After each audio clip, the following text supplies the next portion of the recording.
और की डाल दी थी ना। ठीक है, मैं अभी से बोलना शुरू कर रहा हूं। ये प्राइस ऑफर दोबारा नहीं आएगा। विकास ने कहा है कि ये प्राइस ऑफर दोबारा नहीं आएगा। ये प्राइस ऑफर दोबारा नहीं आएगा। ठीक है, okay, we are live now. नमस्कार, आदाब, सत श्री अकाल, वेरी गुड इवनिंग मेरे प्यारे दोस्तों। आ गया है आपका होस्ट एंड दोस्त अंकित अवस्थी लेकर के ताजा तरीन सवाल जो कि बने हैं दिन भर और कल रात तक की सुर्खियों से। स्वागत है मेरे सभी मित्रों का जो मेरे साथ में इस समय लाइव हो चुके हैं। अपने सभी मित्रों को लाइव आने का इन्विटेशन भेज चुके हैं। 18 मई 2022 रियल न्यूज एंड एनालिसिस में आप सभी का स्वागत है। ये खबरें उन तमाम प्रतियोगी परीक्षाओं के लिए महत्वपूर्ण है जहां पर परीक्षा में प्रश्नों का विस्तार पूर्वक विश्लेषण आपसे अपेक्षित किया जाता है। सेशन को जल्दी से शेयर कर दीजिए और जानना शुरू करिए क्या कुछ खास है आज के सेशन में। सबसे महत्वपूर्ण बात जो मैं तब से दोहरा रहा हूं, मैं भूल ना जाऊं, ये ऑफर दोबारा नहीं आएगा। ठीक है, तो use my referral code Ankit 10। और वो कौन सा ऑफर है जो दोबारा नहीं आएगा वो मैं आपको बता देता हूं कि अंकित 10 यूज करने से जो एसएससी कैटेगरी में वर्तमान में 20% ऑफ दिया जा रहा है, ये ऑफर दोबारा नहीं आएगा। समझ गए? ठीक है, ये ऑफर दोबारा नहीं आएगा, मैं पहले बोल दे रहा हूं, ले लेना। एसएससी के सब्सक्रिप्शन में वर्तमान में 6 महीने का एक्सटेंशन भी आप लोगों को ऑफर किया जा रहा है। 19 तारीख तक ये ऑफर है और ये स्पष्ट गाइडलाइन है कि ये ऑफर दोबारा नहीं आएगा। ठीक है, तो जिनको भी सब्सक्रिप्शन लेना है 19 तारीख यानी कि कल रात्रि 12 बजे से पहले पहले एसएससी कैटेगरी में जो विद्यार्थी सब्सक्रिप्शन लेना चाहते हैं ले लें। Use my referral code Ankit 10 to avail it. और इंपॉर्टेंट क्या है कि आपको ना केवल मेरा जीके बल्कि और क्लासेस, चाहे फिर वो मैथ्स, रीजनिंग या इंग्लिश हो, एसएससी कैटेगरी के अंदर वो एक ही सब्सक्रिप्शन से आपको यहां पर मिल जाती है। आइए आगे बढ़ते हैं। इसके साथ साथ जो आज का मोटिवेशन है, समय ना लगाओ तय करने में कि आपको क्या करना है, वरना समय तय करेगा कि आपका क्या करना है। बहुत ही गंभीर चिंतन के साथ आज के सेशन की धुआंधार एंट्री होने जा रही है। समय ना लगाओ, क्या समय ना लगाओ, यह तय करने में कि आपको क्या करना है। समटाइम्स मेरे प्यारे साथियों, जीवन में इस प्रकार के आपके सामने इंसिडेंट्स आएंगे जिस समय आप सोचते रहते हैं कि आज नहीं कल करूंगा, कल नहीं परसों करूंगा। हम में से बहुत सारे विद्यार्थियों की यह दिक्कत होती है, जैसे, और ये आपकी नहीं, यह ह्यूमन बीइंग की दिक्कत है, ये आपके साथ साथ मेरी भी परेशानी है, सबकी परेशानी है। हम लोगों को ऐसा लगता है कि यार कर लेंगे ना, क्या परेशानी पड़ रही है, आज नहीं कल कर लेंगे। चाहे छोटी छोटी बातों को ले लो, जैसे ना मेरे कई बार नाखून बड़े हो जाते हैं, मैं सोचता हूं कल काट लेंगे यार, क्या ही फर्क पड़ रहा है, आज नहीं कल कर लेंगे यार। लेकिन उसकी वजह से जो कई बार फजीयत हो जाती है ना, वो बात बहुत बड़ी लगती है। फिर कहने का कुल मिलाकर अर्थ यह है, जीवन में कई तरह के कार्य होते हैं, उनमें से वो कार्य जो कि तुरंत किए जा सकते हैं ना, उन्हें तुरंत इंप्लीमेंट कर दो।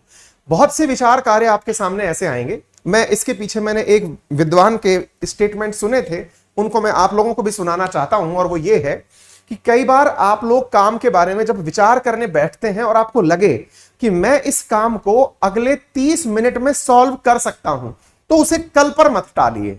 अगर कोई भी दिमाग में काम आया और आपको लगा कि मैं इस काम को कंप्लीट करने में 30 मिनट से कम का समय लगाऊंगा, तो उसे अगले दिन पर मत टालो। जिस समय आया ना विचार, उसी समय एग्जीक्यूट कर दो। जैसे मान लो कि आपके दिमाग में विचार आया कि यार मेरे को कटिंग करवानी है, अब कटिंग करवानी है, आपको लगा 30 मिनट में ये काम हो सकता है, करवा डालो, फिर 2 दिन पीछे पे मत टालो। सीधा सा अर्थ इसका इतना मैं जो कंक्लूड करता हूं। चलिए एनीवे शुरू करते हैं अपने सभी साथियों के साथ। अनुज, प्रीति, अर्पित, विकास, धर्मेंद्र, रंजीत, डेविड, सुमन, ईशा, विकास, नेहा, ट्विंकल, परसी, चित्रवन, नमन, अनुज, सभी साथियों को वेरी गुड इवनिंग, बहुत सारा प्यार। जल्दी से सेशन को एक बार शेयर कर दो और जानना शुरू करो भैया क्या कुछ खास है आज के सेशन में। जबरदस्त, धमाकेदार, धुआंधार। शुरू करते हैं आज के सेशन की शुरुआत। आप में से बहुत सारे विद्यार्थियों ने अब तक मुझसे अंतरराष्ट्रीय स्तर पर यह तो सुन लिया होगा कि फिनलैंड और स्वीडन ने तय किया है कि वो रूस के खिलाफ जाकर NATO, north Atlantic treaty organisation join करेंगे। यदि सुन लिया है तो आप एक बार थम्स अप करके मुझे बता दो, क्योंकि मैं इस पर कई सेशन कर चुका हूं।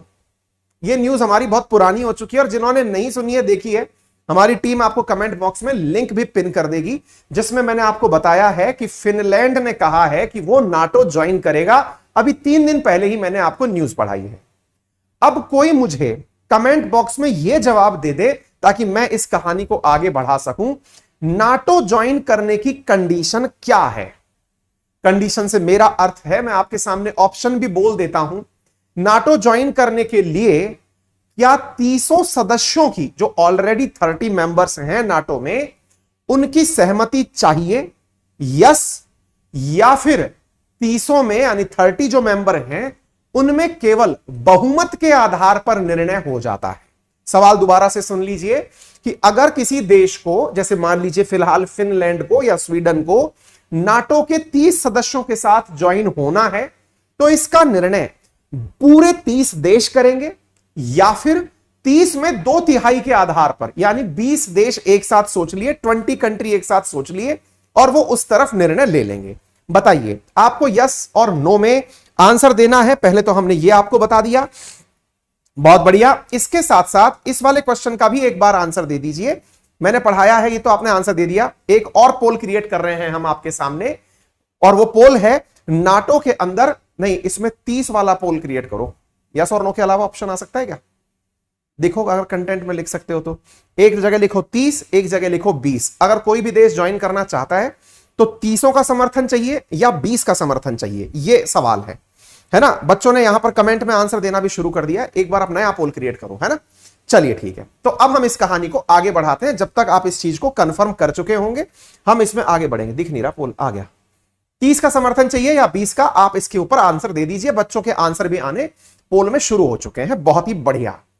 जैसा मैं देख पा रहा हूं, आप में से अधिकांश बच्चों ने सही जवाब दिया है, और अगर आपके जवाब सही हैं तो निश्चित ही यह तय मानिए कि आपको पता है कि आज की न्यूज किस तरह से आगे बढ़ेगी। जितने भी विद्यार्थी मुझे सुन रहे हैं उनमें से 88% बच्चों ने वोट देके बता दिया है कि 30 देशों का समर्थन चाहिए यदि कोई 31वां देश जुड़ना चाहता है। क्लियर? हमारे सेशंस पहले ही हमने पिन कर दिए हैं, सब सही है। तो आज की स्टोरी को ध्यान से सुनिए, हम आगे बढ़ाते हैं। स्टोरी यह है कि इन 30 देशों में से एक देश है, उसका नाम है तुर्की, टर्किया, जिसने फिलहाल अपना नाम बदलने का प्रयास किया। टर्की ने हाल ही में कहा है, अब देखिए मैं टर्की के बारे में पहले ही बता देता हूं, टर्की एक नाटो कंट्री है, यानी कि ऑलरेडी ये नॉर्थ एटलांटिक ट्रीटी ऑर्गेनाइजेशन का मेंबर नेशन है, और इस मेंबर नेशन ने हाल ही में स्टेटमेंट दिया है। क्या स्टेटमेंट दिया है? कि भाई मैं स्वीडन और फिनलैंड को नाटो में जुड़ने नहीं दूंगा। अगर आपने मेरे साथ पोल में सही से पार्टिसिपेट किया हो तो आपको यह न्यूज ऑटोमेटिकली समझ में आ गई होगी कि यह कितना मायने रखती है। क्या है कहानी? कि यदि, मतलब टर्की ने क्या कहा है, फिर से सुन लीजिए। टर्की कौन? ये नाटो सदस्य है, नाटो जो कि 30 मेंबर हैं। आप लोग पोल में पार्टिसिपेट कर चुके हैं कि 30 के 30 देशों का समर्थन चाहिए, और समर्थन चाहिए, इनमें से एक देश बोल चुका है कि भाई मैं फिनलैंड और स्वीडन को जुड़ने नहीं दूंगा, मैं इनका रास्ता ब्लॉक करूंगा। है इंटरेस्टिंग कहानी। यानी सोचो आप, स्वीडन और फिनलैंड ने कितने सालों बाद अपनी जनता को मनाया, रूस के खिलाफ तैयार किया कि हम सब लोग चल करके अब बच्चू भाई के तांगे में बैठेंगे, हम सब लोग चल के नाटो ज्वाइन करेंगे। पूरी जनता ने अपने यहां वोटिंग करी, और उस वोटिंग का परिणाम क्या निकला? परिणाम यह कि एक देश बोल रहा है मैं नहीं करने दे रहा। ये तो गजब हो गया भाई साहब, ये तो गजब बेइज्जती वाली बात हो गई, और स्वीडन और फिनलैंड के साथ गजब बेइज्जती फीलिंग हुई है। रसप अर्दगन ने ऐसा क्यों किया, अब यह कारण जानने योग्य है, बाकी तो सारी कहानियां सामान्य है। फिलहाल के लिए आप यह सुन लीजिए कि दोनों ही फिनलैंड और स्वीडन के जो प्रधानमंत्री हैं वो इस बात पर बहुत जबरदस्त तरीके से भिन-भिना गए हैं। इनमें से इनके एक मंत्री तक ने तो यह दावा कर दिया है, फिनलैंड वाले ने, कि हमें तुर्की के सामान का बहिष्कार शुरू कर देना चाहिए, हमें तुर्की के कबाब नहीं खाने चाहिए, जो मीट का बनता है कबाब, बोले वो नहीं खाने चाहिए, हमें तुर्की की गाड़ियों का बहिष्कार करना चाहिए, हमें तुर्की घूमने नहीं जाना चाहिए, तुर्की का बायकॉट कर दीजिए। इसने ऐसा क्यों बोला? है इंटरेस्टिंग कहानी। हम लोगों को अक्सर ये जो नॉर्डिक और स्कैंडिनेवियन कंट्री होते थे, नॉर्वे, स्वीडन, डेनमार्क, फिनलैंड, ये बहुत समझदार प्रकार के प्रतीत होते थे। समझदार क्यों? कि कोई सा भी आप लिंक निकालिए, कोई सी भी लिस्ट निकालिए, चाहे प्रेस की फ्रीडम हो, चाहे ह्यूमन डेवलपमेंट इंडेक्स हो, ये टॉप पर ही बैठे पाते थे। टॉप पर बैठे हुए लोगों की जो ये स्थिति है कि वो दूसरे देश से खिन्न होकर कह रहे हैं इनके सामान का बहिष्कार कर दो, इनके साथ व्यवहार खत्म कर दो, ये उनकी असलियत दर्शाता है। मैंने इसके ऊपर आप लोगों के सामने पूरी तरह एक सेशन लिया है। आप सभी ने आज से 2 दिन पहले इस सेशन को देखा है। फिनलैंड की पूरी कहानी मैंने समझाई है। साथियों, नाटो के जो अध्यक्ष हैं, जिनका नाम है जेंस स्टोलबर्ग, उन्होंने तो बाकायदा स्वीडन और फिनलैंड का स्वागत भी कर दिया था कि वेलकम है आप सभी का। लेकिन उन्हें क्या पता था कि बारात में एक फूफा भी होगा जो रूस जाएगा। रूस जाएगा बोले, रशिया वाला रूस नहीं है, यहां नाराज होने से जिक्र हो रहा है। तो साहब, ये जो फूफा हैं, ये इस बारात में जो नाटो में बैठे हुए हैं, उनका नाम है तुर्की। अब ये फूफा नाराज क्यों हुए, इसके पीछे की कहानी जानते हैं, क्योंकि समय सबका आता है। तुर्की असल में यह एहसास दिला रहा। अच्छा, तुर्की से एक बात याद आई। अच्छा, आप सबने एक न्यूज को हमारे द्वारा बहुत सुना होगा, पढ़ा होगा, जिसमें हमने आपको बताया था कि तुर्की ने भारत से गेहूं आयात करने का ऑर्डर दिया था। इंडिया में काफी ज्यादा ट्रेंड हुई है यह खबर। और तुर्की की किसी प्राइवेट कंपनी ने भारत के एग्री बाजार नाम की एक कंपनी को ऑर्डर दिया था। यह हमने भी पढ़ाया है, न्यूज में भी कवर हुआ है। लगभग 50,000 टन का ऑर्डर था। उसमें भी एक अपडेट आया है। जब तुर्की को यह पता चला कि अरे बाबा, ये लोगों को तो हमारी सच्चाई पता चल गई है कि हम गेहूं खाएंगे इंडिया का, जिस इंडिया का हम विरोध करते हैं, तुर्की ने पब्लिकली एक न्यूज आउट की है। और वो ये है, सरकारी रूप से जांच वो दी है, स्पष्टीकरण कि हमारे पास पर्याप्त मात्रा में गेहूं है, हम इंडिया से गेहूं नहीं मंगाएंगे। यानी तुर्की अपनी इमेज को लेकर इतना कॉन्शियस हुआ कि अगर हमने इंडिया से गेहूं मंगा लिया, क्योंकि इंडिया ने सबसे पहले खुद ने मना किया कि हम गेहूं निर्यात नहीं करेंगे, इससे हुई बजर बेइज्जती। किसकी?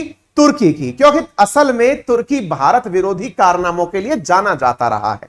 जब तुर्की का ऑर्डर कंफर्म हुआ, पूरी इंडियन मीडिया में प्रकाशित हो गया कि तुर्की ने इतना टन गेहूं मंगवाया है, तो जैसे ही यह न्यूज प्रकाशित हुई, भारत सरकार ने अगले ही दिन कह दिया कि हम एक्सपोर्ट पर बैन लगा रहे हैं। अब एक्सपोर्ट पर बैन लगा, यह हुई बजर बेइज्जती तुर्की की। अब उसने इससे निपटने के लिए खुद से स्पष्टीकरण दिया, हमने तो मंगाया ही नहीं था, हमने तो मंगाया ही नहीं था। बिल्कुल सही कह रहे हो, आपने नहीं मंगाया था, आपकी किसी कंपनी ने मंगाया था। मतलब कंपनी काम करे तो आपका, नहीं करे तो किसी और का। सीधा सा मतलब यह है कि तुर्की ने पल्ला झाड़ लिया ये कह करके हमने नहीं मंगाया था। एनीवे, तो अभी हम फिलहाल तुर्की को यहां घसीटते हैं। कहानी क्या है अब वो सुनिए। साथियों, आप सबको बहुत अच्छे से अब तक अंतरराष्ट्रीय रूप से यह पता चल गया है कि इस पूरी दुनिया में जो सारा संकट है वो नाटो की वजह से बना हुआ है। ना तो यूक्रेन नाटो की गोदी में जाके बैठने की कोशिश करता, ना रशिया नाटो के ऊपर, ना रशिया कभी यूक्रेन के ऊपर इस प्रकार की कार्रवाइयां करता। ऐसी स्थिति के अंदर आज जो परिस्थिति बनी है वो क्या है कि फिनलैंड और स्वीडन में जब रशिया कहता है कि फिनलैंड वालों तुम नाटो ज्वाइन मत करना, फिनलैंड कहता है हम तो ज्वाइन करेंगे। और ज्वाइन करने की इस पूरी कहानी में नाटो का जो किरदार है वो तुर्की से कैसे अड़ा हुआ है, अब वो समझो। देखो क्या हुआ, ये जो देश है ना, फिनलैंड, स्वीडन, ये अपने आप को ये समझते थे कि हमें कभी दुनिया की जरूरत नहीं पड़ेगी। कारण देखो, कारण बहुत स्पष्ट था। ये तीनों देश एकदम ठंड में बैठे हुए ठंडे देश हैं, बहुत कम पॉपुलेशन के साथ में ये देश सरवाइव करते हैं। ऐसी स्थिति में इन्हें लगता था कभी हमें जरूरत नहीं पड़ने वाली किसी और की। जब हमें किसी और की जरूरत नहीं पड़ेगी तो ऐसी स्थिति में हमें दुनिया पर जो स्टेटमेंट देना है दे देंगे।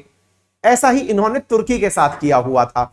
असल में क्या था कि तुर्की जो है ना, ये सीरिया के अंदर अपने किसी गृह युद्ध के हालात से निपट रहा था। थोड़ा सा स्टोरी में ट्विस्ट आता है। अब ट्विस्ट क्या आता है, आप सबको मालूम होगा, अंतरराष्ट्रीय रूप से सेंट्रल एशियन, ये विषय माफी चाहेंगे, ये जो आपकी गल्फ कंट्रीज वाला जो एरिया है, इनके अंदर एक बहुत बड़ा आंदोलन पनपा था, उग्रवादी आंदोलन था, जिसको आईसिस नाम दिया गया था, Islamic state of Iraq and Syria. वो जो सीरिया है ना, उस सीरिया का बॉर्डर तुर्की से लगता है। देखिए, मैं आपको यहां पर दिखाने का प्रयास करता हूं कि जो तुर्की है, इससे सीरिया का बॉर्डर लगता है। यहां पर आईसिस जब पनपना शुरू हुआ तो आईसिस का प्रयास था कि इराक और सीरिया मिलकर एक अलग देश बन जाएं, यानी कि यहां पर आईसिस अपना एक देश बना ले। लेकिन तुर्की क्या करता था कि सीरिया में अपना इंटरफेयर करके सीरिया के कुछ हिस्सों में अपना प्रभाव जमाना चाहता था। ऐसी स्थिति में सीरिया के अंदर बैठे हुए जो कुर्द लड़ाके हैं, वो तुर्की की तरफ बैठे हुए तुर्क लड़ाकों से लड़ते रहते थे। मतलब इनकी तरफ जो लड़ाइयां होती थी, इस तरफ तो थे कुर्द और इस तरफ थे तुर्क। कुर्द और तुर्क की लड़ाई जब होती थी तो तुर्की क्या करता था कि सीरिया के गृह युद्ध के हालात में यह भी अपनी तरफ से हाथ साफ कर लिया करता था। जब एक देश डूब रहा हो तो बॉर्डर के अंदर तुर्की भी इसके देश में आग लगाने पहुंच जाता था। इस बात का विरोध किया किसने? स्वीडन ने और फिनलैंड ने। उन्होंने क्या कहा कि हम लोगों को, किन लोगों को? यूरोपियन यूनियन को। अब ध्यान से सुनिएगा, थोड़े से ज्यादा तथ्य हैं, हो सकता है कईयों का दिमाग फट जाए, लेकिन चीजें रिलेट करेंगे तो काम चल जाएगा। यूरोप के 27 देशों का एक संगठन है जिसका नाम है यूरोपियन यूनियन। उस यूरोपियन यूनियन के ये दोनों देश मेंबर हैं। कौन कौन? फिनलैंड और स्वीडन। फिनलैंड और स्वीडन ने यूरोपियन यूनियन से कहा था कभी कि तुर्की को हथियार मत बेचो। हथियार मत बेचो को अंग्रेजी में कहते हैं आर्म्स एम्बार्गो। हथियार मत बेचो, हथियार ना बेचने को कहा जाता है आर्म्स एम्बार्गो, यानी हथियार के निर्यात पर प्रतिबंध लगा दो। तो यूरोपियन यूनियन जो कि तुर्की को 2019 में हथियार ना बेचने के बारे में विचार कर रही थी, वो इन दो की वजह से थी। हथियार क्यों ना बेचो? क्योंकि स्वीडन और फिनलैंड ने कभी कहा था कि तुर्की जो कि यूरोपियन यूनियन का सदस्य नहीं है, ये हमारे दिए हुए वेपन्स से सीरिया के अंदर, यानी कि इस देश के अंदर घुसकर लोगों को मारता है। अब यह बात तुर्की को 2019 से खटक रही थी कि बेटा कभी हमारा भी दिन आएगा। तुर्की ने उस दिन का बदला कि बेटा एक बार जब हमें जरूरत पड़ी थी कि यूरोपियन यूनियन हमें हथियार दे, तो तुम ही थे जिसने हमें हथियार देने से रुकवाया था। आज हम नाटो में हैं और तुम नाटो में आना चाहते हो। अब यह बात हम पर है कि हम डिसीजन करें कि तुम्हें आने दें कि नहीं आने दें। टिट फॉर टैट कहते हैं कि इस कलयुग में सब कुछ यही है, सुख भी यही है, दुख भी यही है। आपके कर्मों की प्रतिक्रिया तुरंत मिल रही है। अब साहब एक और चीज सुनिए, तुर्की की कैसे चाल सेट बैठी। तुर्की ने कहा कि ये नॉर्वे और स्वीडन जो देश हैं, इन्होंने हमारे देश के अंदर, अच्छा आपको पता हो 2016 के अंदर क्या हुआ था? ये जो आपका तुर्की है ना, इसके अंदर 2016 में रसप अर्दगन की सरकार को गिराने का एक आंदोलन चला था। उस आंदोलन के अंदर एक आदमी हीरो बन के आया जिसका नाम था फतेहुल्लाह गुलेन। ये आदमी का नाम है फतेहुल्लाह गुलेन। ये जो फतेहुल्लाह गुलेन जो था, ये गुलेन आंदोलन नाम से एक आंदोलन चलाया और अर्दगन को सीट से उतारने की कोशिश किया। अर्दगन ने गुलेन को देश से निकलवा दिया। आपको पता है वो जाके शरण कहां लिया? वो शरण लिया स्वीडन और फिनलैंड में। यानी कि जिस व्यक्ति ने अर्दगन की सरकार गिराने का प्रयास किया हो और वो व्यक्ति आज स्वीडन और फिनलैंड में शरण बैठ करके ले रहा हो, और तो और जिसको तुर्की ने प्रतिबंधित संगठन बना रखा हो, वो प्रतिबंधित संगठन स्वीडन और फिनलैंड से समर्थन प्राप्त कर रहा हो, तो ऐसी स्थिति में तुर्की को तो बुरा लगेगा ही, विशेष रूप से अर्दगन को तो बुरा लगेगा ही, क्योंकि ये हर साल 2021 में देख लो 5वीं एनिवर्सरी बनाई थी इन्होंने इस बात को याद करते हुए कि मेरा तख्ता पलट का प्रयास किया गया था। यानी अर्दगन ने इसको अपनी अस्मिता से जोड़ लिया है, अपने आत्मगौरव से जोड़ लिया है कि 5 साल हो गए मुझे गिराने का प्रयास किया था कुछ लोगों ने। तो जो गुलेन है ना, उस गुलेन के अपोजिशन में चूंकि वो 2 देश थे जिन्होंने समर्थन दे रखा था, तो तुर्की के तो ये गुलेन भाई साहब जो हैं ये विरोधी हैं और स्वीडन इनका स्वतः विरोधी बन गया है। अब सवाल बनता है सर, लेकिन स्थितियां अभी सामान्य नहीं हैं, तुर्की को अपना बदला लेने का मौका तो मिल गया, लेकिन क्या आपको नहीं लगता कि इसके इस बदले में पता चला कि रशिया जो है वो फिनलैंड और उसको निपटा दिया? बहुत सही सवाल सोचा आपने, लेकिन इसमें एक तर्क मैं अब आपको ऐड करना चाहूंगा। मेरे प्यारे साथियों, तुर्की जो है ना, ये इस समय एक गजब का गेम खेल रहा है। क्या गेम खेल रहा है?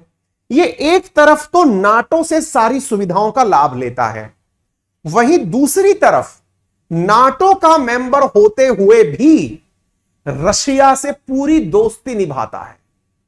इंटरेस्टिंगली बात सुनिए, आप समझिए इस प्रकार से कि ये नाटो कंट्रीज के दिमाग में भी एक बहुत बड़ी परेशानी बनकर बैठा हुआ है। आप पूछेंगे वो कैसे? अभी बताते हैं। आपको मालूम होना चाहिए कि नाटो देशों का मुखिया है अमेरिका, लेकिन तुर्की ने अमेरिका के खिलाफ जाकर रूस से S-400 डिफेंस सिस्टम परचेज किया, यह कहते हुए कि डिफेंस जब मेरा है तो मुझे जो अच्छा मिलेगा मैं वो लूंगा। यानी कि नाटो में होते हुए अमेरिका के खिलाफ, भैया नाटो बना क्यों था? रूस के खिलाफ, और उस रूस के खिलाफ इसने कहा कि मैं रूस वाला जो S-400 है वो लूंगा। और तो और सोच के देखो, यूक्रेन और रूस की जब लड़ाई चल रही है उस समय पर तुर्की ने लोगों से कहा, लोगों ने तुर्की से कहा, नाटो देशों ने तुर्की से कहा कि तुम एक काम क्यों नहीं करते? बोले क्या? बैन क्यों नहीं लगा देते तुर्की, मतलब आप जो है वो रशिया के ऊपर पाबंदी क्यों नहीं लगाते, रशिया के साथ व्यापार बंद क्यों नहीं कर देते? अर्दगन का बयान देखिए, इसने भाई साहब बहुत तगड़ी सेटिंग कर रखी है। और वो क्या कर रखी है? इसने कहा कि भाई देखो, सिंपल सी बात यह है कि यदि मुझसे आप लोगों ने ऐसा करने की कहा तो सिंपल सी बात यह है कि मैं अपने देश के लोगों को, देखिए यहां पर स्पष्ट न्यूज है, आप पढ़ सकते हैं कि Turkey will not join sanctions against Russia. यानी तुर्की ने साफ साफ लोगों से कह दिया था कि मैं रशिया पर सैंक्शन नहीं लगाऊंगा। इसके पीछे कारण क्या दिया कि I can not leave my people to freeze in winters, मैं अपने लोगों को ठंड में मरता हुआ नहीं छोड़ सकता। बोले क्यों भाई? क्योंकि रशियन जो गैस है उसी गैस से मेरे यहां के घर गर्म रहते हैं।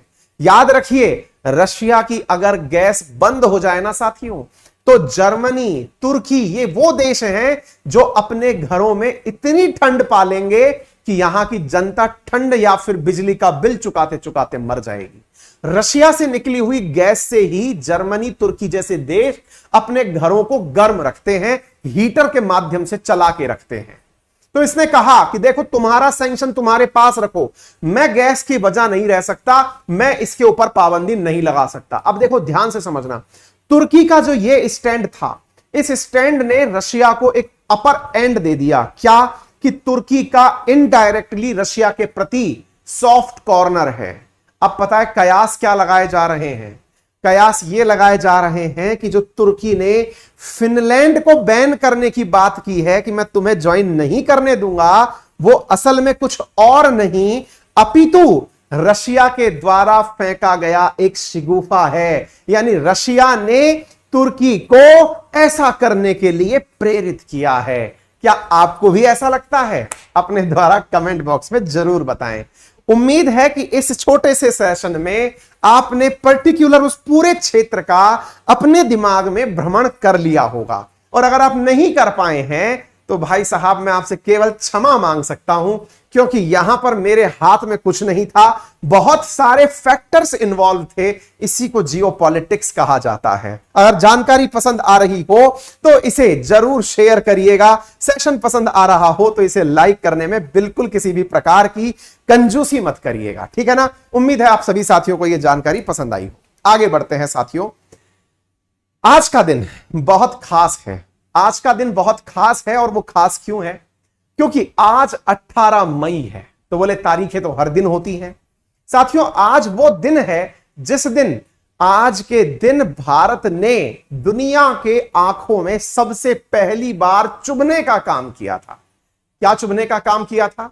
भारत ने पहली बार यूनाइटेड नेशंस के परमानेंट मेंबर्स के अलावा न्यूक्लियर कैपेबल देश होने का साहस जुटाया था। 18 मई 1974 वो दिन जिस दिन भारत ने दुनिया के सामने परमाणु बम का परीक्षण किया था।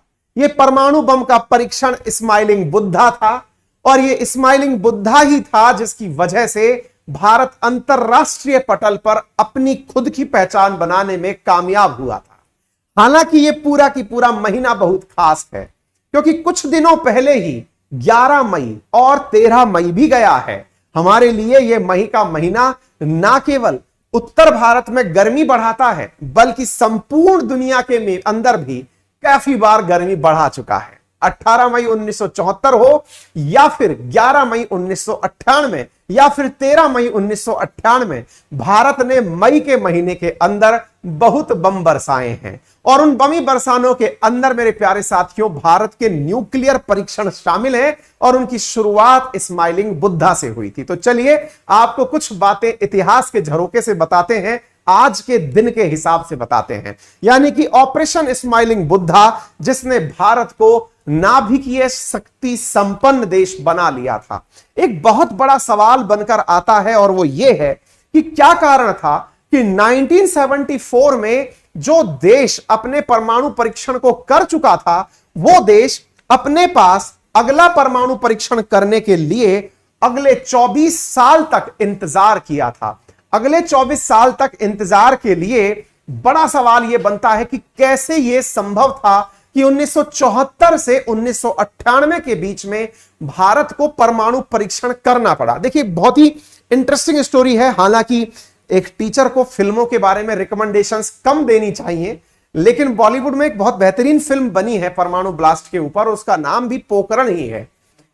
परमाणु है क्या? हाँ, परमाणु नाम से एक फिल्म बनी है जॉन अब्राहम की। समय निकालकर जरूर देखिएगा। जैसे गाजी अटैक है या फिर पोखरण है, परमाणु है, ये फिल्में ऐसी हैं जो आपको जरूर देखनी चाहिए क्योंकि ये वो चीजें दिखाती हैं जो कभी डायरेक्ट सामने नहीं आती हैं। महत्वपूर्ण क्यों है ये घटना, मैं आपको इसलिए बताना चाहूंगा कि 1974 में भारत ने जब पहली बार परमाणु परीक्षण किया तो परमाणु परीक्षण के बाद दुनिया के देशों ने हमें माना ही नहीं कि हमने परमाणु परीक्षण किया है। चलिए थोड़ा इतिहास के झरोके से झांकते हैं साथियों। बात है 1971 की। देखिए थोड़ा सा एक बार घूंट और पानी के लिए।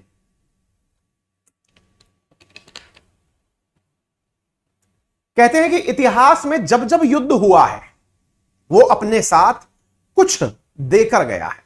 पता है आपको, अगर आप यूपीएससी की तैयारी कर रहे हैं या स्टेट पीसीएस की तैयारी कर रहे हैं तो आपके क्वेश्चन के आंसर में आपसे कई बार यह सवाल पूछा जाता है कि प्रथम विश्व युद्ध या द्वितीय विश्व युद्ध की वजह से प्राप्त उपलब्धियों की चर्चा करें, यानी इनकी वजह से क्या हमें प्राप्त हुआ उसकी चर्चा करें। हम लोग क्या मानते हैं, विश्व युद्ध हुआ तो इसकी वजह से तो नुकसान ही हुआ था। आपको पता है 1971 का वॉर हो या फिर कारगिल का क्राइसिस हो, ये तमाम वो चीजें हैं जिसने भारत को कुछ जरूर दिया है। साथियों 1971 के वॉर में जब भारत ने पाकिस्तान को 2 टुकड़ों में तोड़कर बांग्लादेश का नया निर्माण कर दिया था, तब भारत को एक चीज बहुत अच्छे से समझ में आ चुकी थी और वो क्या थी कि हम लोग जब तक अपनी सुरक्षा करने में कामयाब नहीं होंगे हम दुनिया के सामने औरों के भरोसे जीवित नहीं रह सकते। साथियों जो अमेरिका आज हम लोगों को तरह तरह के ऑफर देता है वो अमेरिका उस समय हमारे खिलाफ इतना जबरदस्त भरकर बैठा हुआ था कि अमेरिका की सेना भारत के बिल्कुल निकटवर्ती समुद्र के अंदर खड़ी हो गई थी आकर के अटैक करने के लिए। यह तो भारत ने पाकिस्तान के 91,000 सैनिकों को सरेंडर करा दिया था, अदरवाइज दुनिया का युद्ध तो विश्व युद्ध के रूप में परिणित होता। बांग्लादेश का निर्माण केवल निर्माण ही ना होता, अपितु भारत के रूप में एक बहुत कहर बन के पनपता। वो तो उस समय भारत के समर्थन में वही रशिया आके खड़ा हुआ जिसके समर्थन में आज हम खड़े हैं। मतलब क्या है? मतलब यह है कि भारत की तत्कालीन प्रधानमंत्री इंदिरा गांधी ये समझ चुकी थी। अच्छा देखो, आप लोग बहुत सी चीजों को खुद भी ऑब्जर्व करते होंगे। क्या आपको नहीं लगता कि अमेरिका जहां दुनिया के तमाम देशों के ऊपर कुछ ना कुछ एक्शन लेने को तैयार हो जाता है, वो आज तक एक भी गोला उत्तर कोरिया पर नहीं बरसा पाया है? जरा विचार करके देखिए कि नॉर्थ कोरिया, जो कि एक ऐसा देश जो पूरी तरह से छत विक्षत हालत में है, उसके पास कुछ नहीं है, मान लीजिए गरीबी के आलम बहुत नीचे, हर पैरामीटर में 180वें स्थान पर वो आता है, उसके ऊपर वो अभी तक कोई एक्शन नहीं ले पाया है। इवन इतना ही नहीं, सिंगापुर में वो बैठकर डोनाल्ड ट्रंप उस किम जोंग उन के साथ बैठकर हाथ मिलाते हैं, उसको समझाते हैं कि ऐसा मत करो। ये तो आप देख ही रहे होंगे। परमाणु शक्ति का होना इतनी ताकत आपको देता है कि दुनिया आपकी तरफ देखने से कतराती है। 1971 की स्थितियों को देखते हुए इंदिरा गांधी जी ये समझ गई थी कि आज तो हमारी सहायता के लिए रशिया आ गया है और हमने इस स्टैंड को ले भी लिया है, लेकिन भविष्य में अगर अब हमको कुछ आगे करना है तो हमारी ताकत को ऊंचाइयों तक ले जाना होगा। और यही कारण था कि उन्होंने भाभा एटॉमिक रिसर्च इंस्टीट्यूट में डॉक्टर साहब जो रमन्ना साहब थे, आर रमन्ना, उनसे कहा गया कि आप भारत के लिए परमाणु बम बनाना शुरू करिए। परमाणु बम बनाना आसान काम नहीं है। आसान क्यों नहीं है, मैं आपको वो बताता हूं। असल में परमाणु बम बनाते समय जो नाभिकीय अभिक्रिया कराई जाती है, उसके लिए जो मशीनें यूज में आती हैं, वो हमारे पास उस समय तक नहीं थी। अच्छा, मैं आपको इसमें एक चीज और ऐड कराना चाहूंगा कि जो होमी जहांगीर बाबा, जिनके नाम पर भाभा एटॉमिक रिसर्च इंस्टीट्यूट का नाम पड़ा, वो उस समय के, देखिए थोड़ा सा मैं भावनाओं में बह जाता हूं, ये थोड़ी मेरी कमजोरी है। इतिहास को अगर आप पढ़ेंगे तो आपको एक जानकारी और मिलेगी। भाभा एटॉमिक रिसर्च इंस्टीट्यूट, जिसके जो सर होमी जहांगीर भाभा थे, कहते हैं कि वो एक बहुत ही प्रकांड परमाणु विज्ञानी थे। वो इतने इंटेलिजेंट व्यक्ति थे, जब देश आजाद हुआ वो उसी समय देश के प्रधानमंत्री नेहरू जी को कह चुके थे कि अगर आप इजाजत दें तो मैं परमाणु बम अभी बना सकता हूं। यानी भारत में वैज्ञानिकों का टैलेंट तो हमेशा एक्सट्रीम पर रहा है। और साथियों, इसके बारे में कॉन्स्पिरेसी भी है। होमी जहांगीर भाभा एक हवाई जहाज के क्रैश में मारे गए थे। आल्प्स पर्वत के ऊपर वो क्रैश हुआ था। आज तक उनके बारे में कुछ पता नहीं चला है और कहते हैं कि उनके बक्से में या फिर उनके जो ब्रीफ केस था, उसके अंदर जो गिरे हुए कागज थे वो आज भी आल्प्स पर पड़े हुए हैं, क्योंकि बर्फ में वो कहीं संरक्षित हैं। लोगों की किवदंतियां हैं, अब कितना सही कितना गलत, जैसे बोस जी के बारे में कोई जानकारी अब तत्कालिक रूप से तो हमें नहीं मिलती। तो फिर से मैं लौटता हूं, तो उसी भाभा के नाम पर भाभा एटॉमिक रिसर्च इंस्टीट्यूट बना था, और उसी एटॉमिक रिसर्च इंस्टीट्यूट में जो भाभा खुद परमाणु बम बनाने की ताकत रखते थे, इन वेस्टर्न कंट्रीज ने उनको तो मार डाला, लेकिन उसी के दम पर या फिर बार्क के दम पर जो और वैज्ञानिक पनप रहे थे, उन वैज्ञानिकों को इंदिरा गांधी जी ने कहा कि आप भारत के लिए परमाणु बम का निर्माण करिए। और परमाणु बम के निर्माण में जो रमन्ना साहब हैं, इन्होंने 1972 में परमाणु बम भारत के लिए बनाने का प्रयास शुरू किया। आज के दिन 18 मई 1974 को भारत ने अपने परमाणु बम का परीक्षण किया, जिसका प्रोजेक्ट नेम था स्माइलिंग बुद्धा। कहते हैं कि जब स्माइलिंग बुद्धा हुआ तो इंदिरा गांधी जी को रिपोर्ट में यह आंसर भेजा गया कि बुद्ध हैज स्माइल्ड, यानी कि बुद्ध मुस्कुरा दिए हैं। हम लोगों ने दुनिया को इस प्रक्रिया के माध्यम से एक मैसेज सेंड किया। मैसेज था कि बुद्ध हमारे देश में बुद्धिज्म का विकास करके गए थे, शांति की, अहिंसा की पाठ पढ़ाकर गए थे, लेकिन इसका अर्थ यह ना निकाला जाए कि हम अपनी सुरक्षा करने में कामयाब नहीं हैं। वेस्टर्न कंट्रीज ने, विशेष रूप से परमाणु संपन्न 5 राष्ट्रों ने, जो यूनाइटेड नेशन सिक्योरिटी काउंसिल के मेंबर हैं, उन्होंने इस बात को स्वीकार करने से इनकार कर दिया कि भारत परमाणु शक्ति संपन्न है। अब आप पूछेंगे कि फिर क्या हुआ? जब स्वीकार करने से इनकार कर दिया तो दुनिया के बहुत से देशों ने हमारी उस समय मौकरी भी बनाई, मजाक बनाई है, ये परमाणु बम का परीक्षण करेंगे। लेकिन जब एनवायरमेंट के अंदर परमाणु के ट्रेसेस दिखने लगे, गर्मी के अंदर प्रकोप दिखने लगा, अमेरिका के 4-4 सैटेलाइटों में पोखरण के अंदर वो इमेजेस दिखने लगी, तो इन्हें यह यकीन हुआ कि भारत ने कुछ तो किया है। परिणाम क्या निकला? यूनाइटेड नेशन सिक्योरिटी काउंसिल के अधिकांश देश भारत के खिलाफ हो गए और उन्होंने इस स्माइलिंग बुद्धा के अगेंस्ट भारत पर प्रतिबंध लगा दिए, सैंक्शंस लगा दिए। उन्हीं सैंक्शंस की वजह से भारत को और दुनिया के सामने एक्सेप्टेंस मिली कि जी हां, हम अपने परमाणु बम का परीक्षण कर चुके हैं। कहते हैं कि भारत के इस प्रयास को चूंकि दुनिया ने झुटलाने का प्रयास किया कि नहीं नहीं नहीं, इनसे कुछ हुआ नहीं है, इन्होंने केवल ट्राई नाइट्रोटोलुइन को, यानी कि जो बम के अंदर उपयोग में आने वाला सामान है, उसी को ब्लास्ट करके दुनिया को दिखाया है ताकि लोगों को लगे कि इनके पास परमाणु बम है। क्योंकि परमाणु बम किसी और देश पर तो चलाया नहीं जाएगा, इन्होंने केवल एक बम को ब्लास्ट करके दुनिया को यह दिखाने का प्रयास किया है कि हां भाई, इनके पास भी परमाणु बम है, जबकि वो परमाणु बम नहीं, टीएनटी यानी ट्राई नाइट्रोटोलुइन था। इस प्रकार की भी कई सुर्खियां भारत के खिलाफ प्रकाशित होना शुरू हुई। क्योंकि पहले बम ने हमें वो इज्जत नहीं दिलाई जो हम लोग चाहते थे, इसलिए अटल जी के नेतृत्व में अगली बार फिर से वो धमाका करने का प्लान किया गया कि दुनिया को अब 1 नहीं, 2 नहीं, 3 नहीं, अपितु पूरे 5 ब्लास्ट करके बताया जाएगा, और एक दिन में नहीं, 2 अलग अलग दिनों में ब्लास्ट करके बताया जाएगा कि क्या हमारे पास है। साथियों, वो दिन था 11 मई 1998, जब इसी पोखरण के अंदर भारत ने अपने परमाणु बमों में 5 बम 2 दिनों तक लगातार फोड़े। इंटरेस्टिंग बात यह है कि पहले ही अमेरिका यह भांप चुका था 1974 में ही कि भारत कभी दोबारा परमाणु बम का परीक्षण करेगा। यही कारण है कि उसने भारत के ऊपर 4-4 सैटेलाइट्स पूरे टाइम के लिए लगा दिए थे।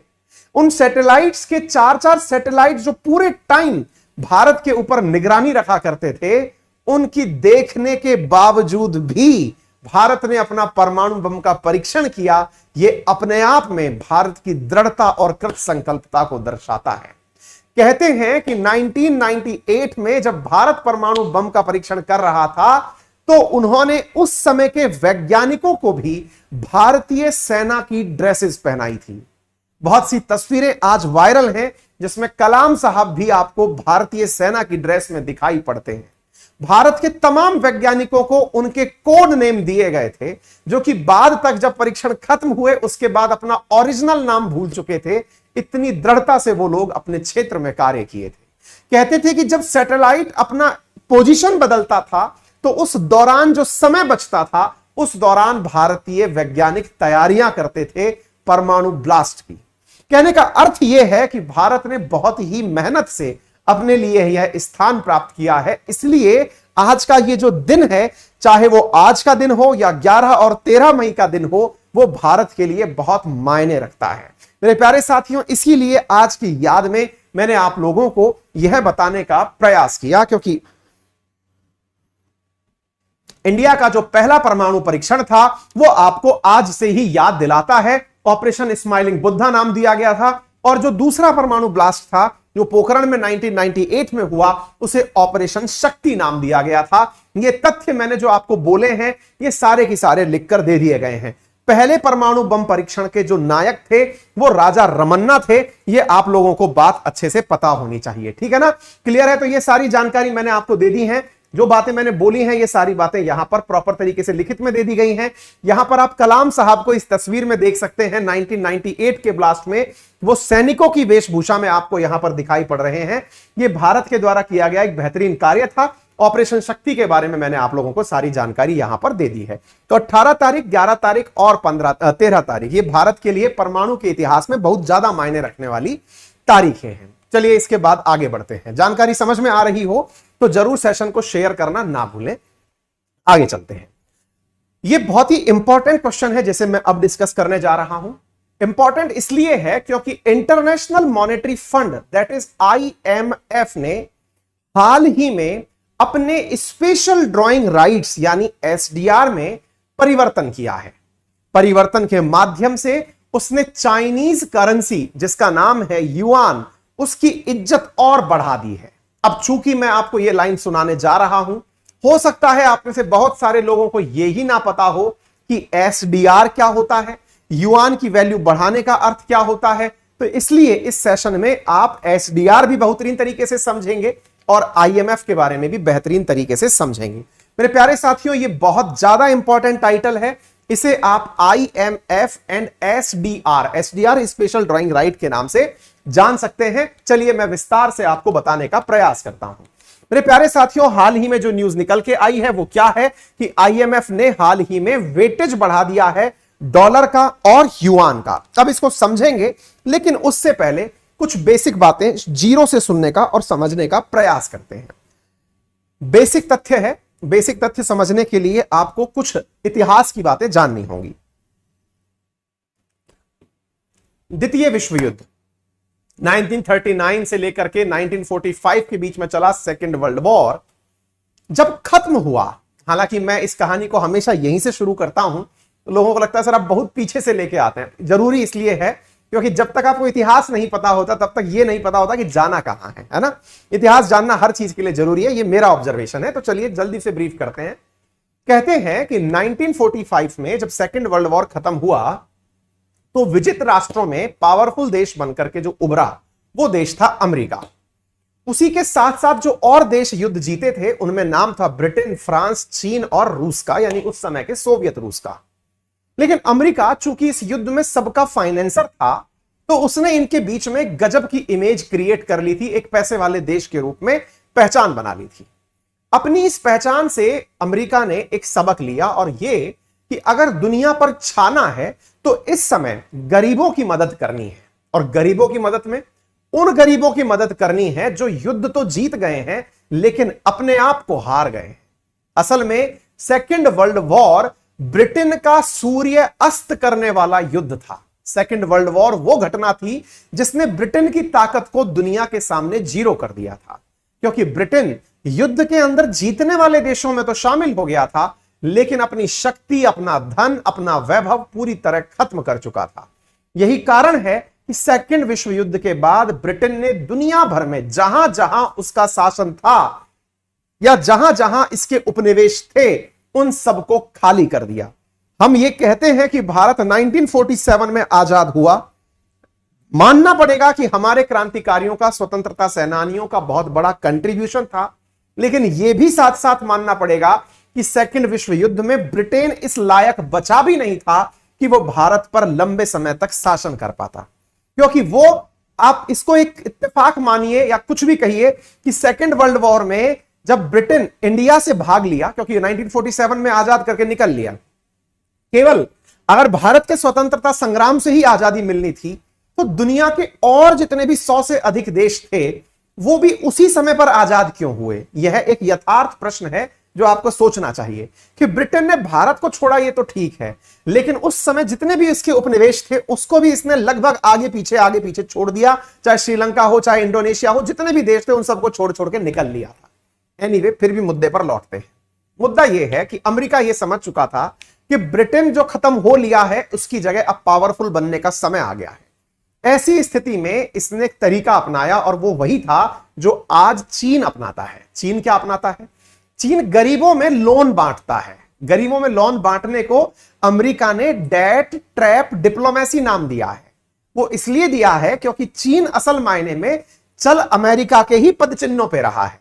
क्योंकि अमेरिका ने 1945 में जो आज चीन लोन बांटता है वैसे ही लोन बांटने के लिए 1945 में 2 बैंकें बनाई। उन 2 बैंकों का नाम था, एक का नाम था वर्ल्ड बैंक और दूसरे का नाम था इंटरनेशनल मॉनेटरी फंड। ये 2 बैंकें अमेरिका में स्थापित की गई। एक सम्मेलन हुआ जिसका नाम था ब्रेटन वुड सम्मेलन। चूंकि ये दोनों ब्रेटन वुड सम्मेलन के दौरान बनाई गई बैंकें थी, इसलिए इन्हें ब्रेटन वुड ट्विंस के नाम से भी जाना जाता है। वर्ल्ड बैंक को जिम्मेदारी दी गई कि लोगों का अपलिफ्टमेंट करिए। अपलिफ्टमेंट का मतलब है कि उन्हें भुखमरी से बाहर निकालिए, गरीबी से बाहर निकालिए। आपके दिमाग में फिर बेसिक सा सवाल बनेगा और वो बेसिक सा सवाल यह होता है कि सर एक बात बताइए, अमेरिका को क्या लाभ कि कोई देश गरीब है उसको गरीबी से बाहर निकालने के लिए वो क्यों पैसे देगा? एक बहुत गजब सवाल है। आप में से बहुत से लोगों के मन में यह समझ में आता होगा कि सर एक बात बताइए, अमेरिका इतना ही बुरा है तो जो देश बिल्कुल डूबने वाला होता है उसको वर्ल्ड बैंक और आईएमएफ लोन देने पहुंच जाते हैं।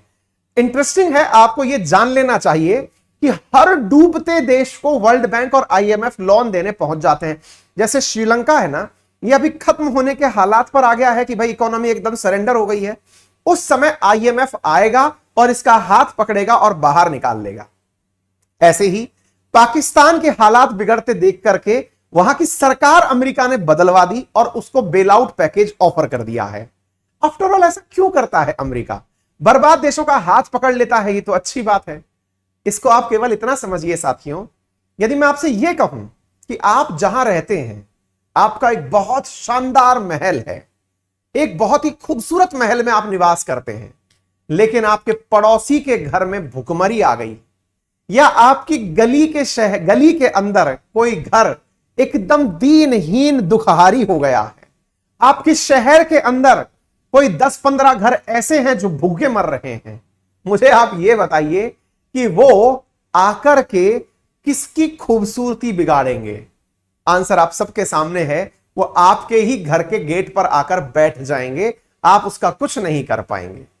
और जब कोई भूखा आपके दर पर आकर बैठता है, या तो वो आपसे अपना हक मांगता है और हक नहीं तो जबरदस्ती करता है। दुनिया में जहां जहां आतंकवाद पनपा उसकी सबसे बड़ी बुनियाद भूखमरी थी, गरीबी थी और तीसरी चीज अशिक्षा थी।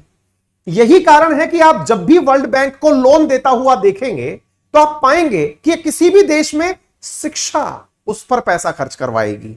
वर्ल्ड बैंक आपके देश में एजुकेशन के बहुत सारे प्रोडक्ट को फंड करती है, क्योंकि उसे पता है शिक्षित व्यक्ति जो होगा यह कम से कम उस प्रकार का उद्यम नहीं मचाएगा जो तालिबान मचाता है। उम्मीद है कि आपको इंटेंशन क्लियर हो। इसीलिए ब्रेटन वुड्स सम्मेलन बहुत अलग प्रकार का सम्मेलन माना जाता है, इंटेलेक्चुअल लोगों का सम्मेलन था ये। आईएमएफ की कहानी सुनिए साहब। अब आईएमएफ को क्यों बनाया गया फिर? जब वर्ल्ड बैंक का काम अपलिफ्टमेंट था तो आईएमएफ को बनाया गया कि देखो अब दुनिया भर के देशों को सामान खरीदने के लिए अमेरिका आना पड़ेगा। अमेरिका आना पड़ेगा। हमने इतनी वैल्यू और इतनी करेंसी क्रिएट कर ली है कि हमारे पास भर भर के सामान रखा हुआ है, डॉलर की भी वैल्यू बहुत बढ़ चुकी है। ये देश हमसे सामान खरीदने आएंगे, पेमेंट किस चीज का करेंगे? अब फिर से वही वाली बात, पेमेंट किस चीज का करेंगे? तो इसके लिए चीन को देख लो। चीन आज के समय श्रीलंका के साथ क्या करता है? श्रीलंका से कहता है कि तुम्हें अगर पैसों की जरूरत है ले लो, लेकिन इसके बदले मुझे इस वाली जगह को दे दो, या फिर तुम्हें पैसे की जरूरत है ले लो, इंटरेस्ट रेट ज्यादा लगेगा, पैसे तो ले लो। यानी कहने का सीधा सा अर्थ यह है कि कर्ज को कर्ज से चुकाने का काम करता है चीन। आईएमएफ भी तो ऐसे ही करता है, अमेरिका के कर्ज में डूबे हुए। आज एक सीधी सी बात आप मुझे यह बताओ, देखिए कितनी गजब की आयरनी है कि आज हम जब श्रीलंका की स्थिति की चर्चा करते हैं तो कहते हैं कि श्रीलंका के ऊपर जो घाटा है, अगर श्रीलंका को इस समय $7 बिलियन मिल जाए तो बेचारा वो देश वापस से सरवाइव करने लग जाएगा। अब देखना, आईएमएफ आएगा, इसको $7 बिलियन देगा और इससे कहेगा चल ठीक है अब तू फ्री घूम। लेकिन एक बात बताओ, आप लोन देने आओगे, कर्जा देने आओगे, इससे अच्छा एक काम नहीं कर सकते?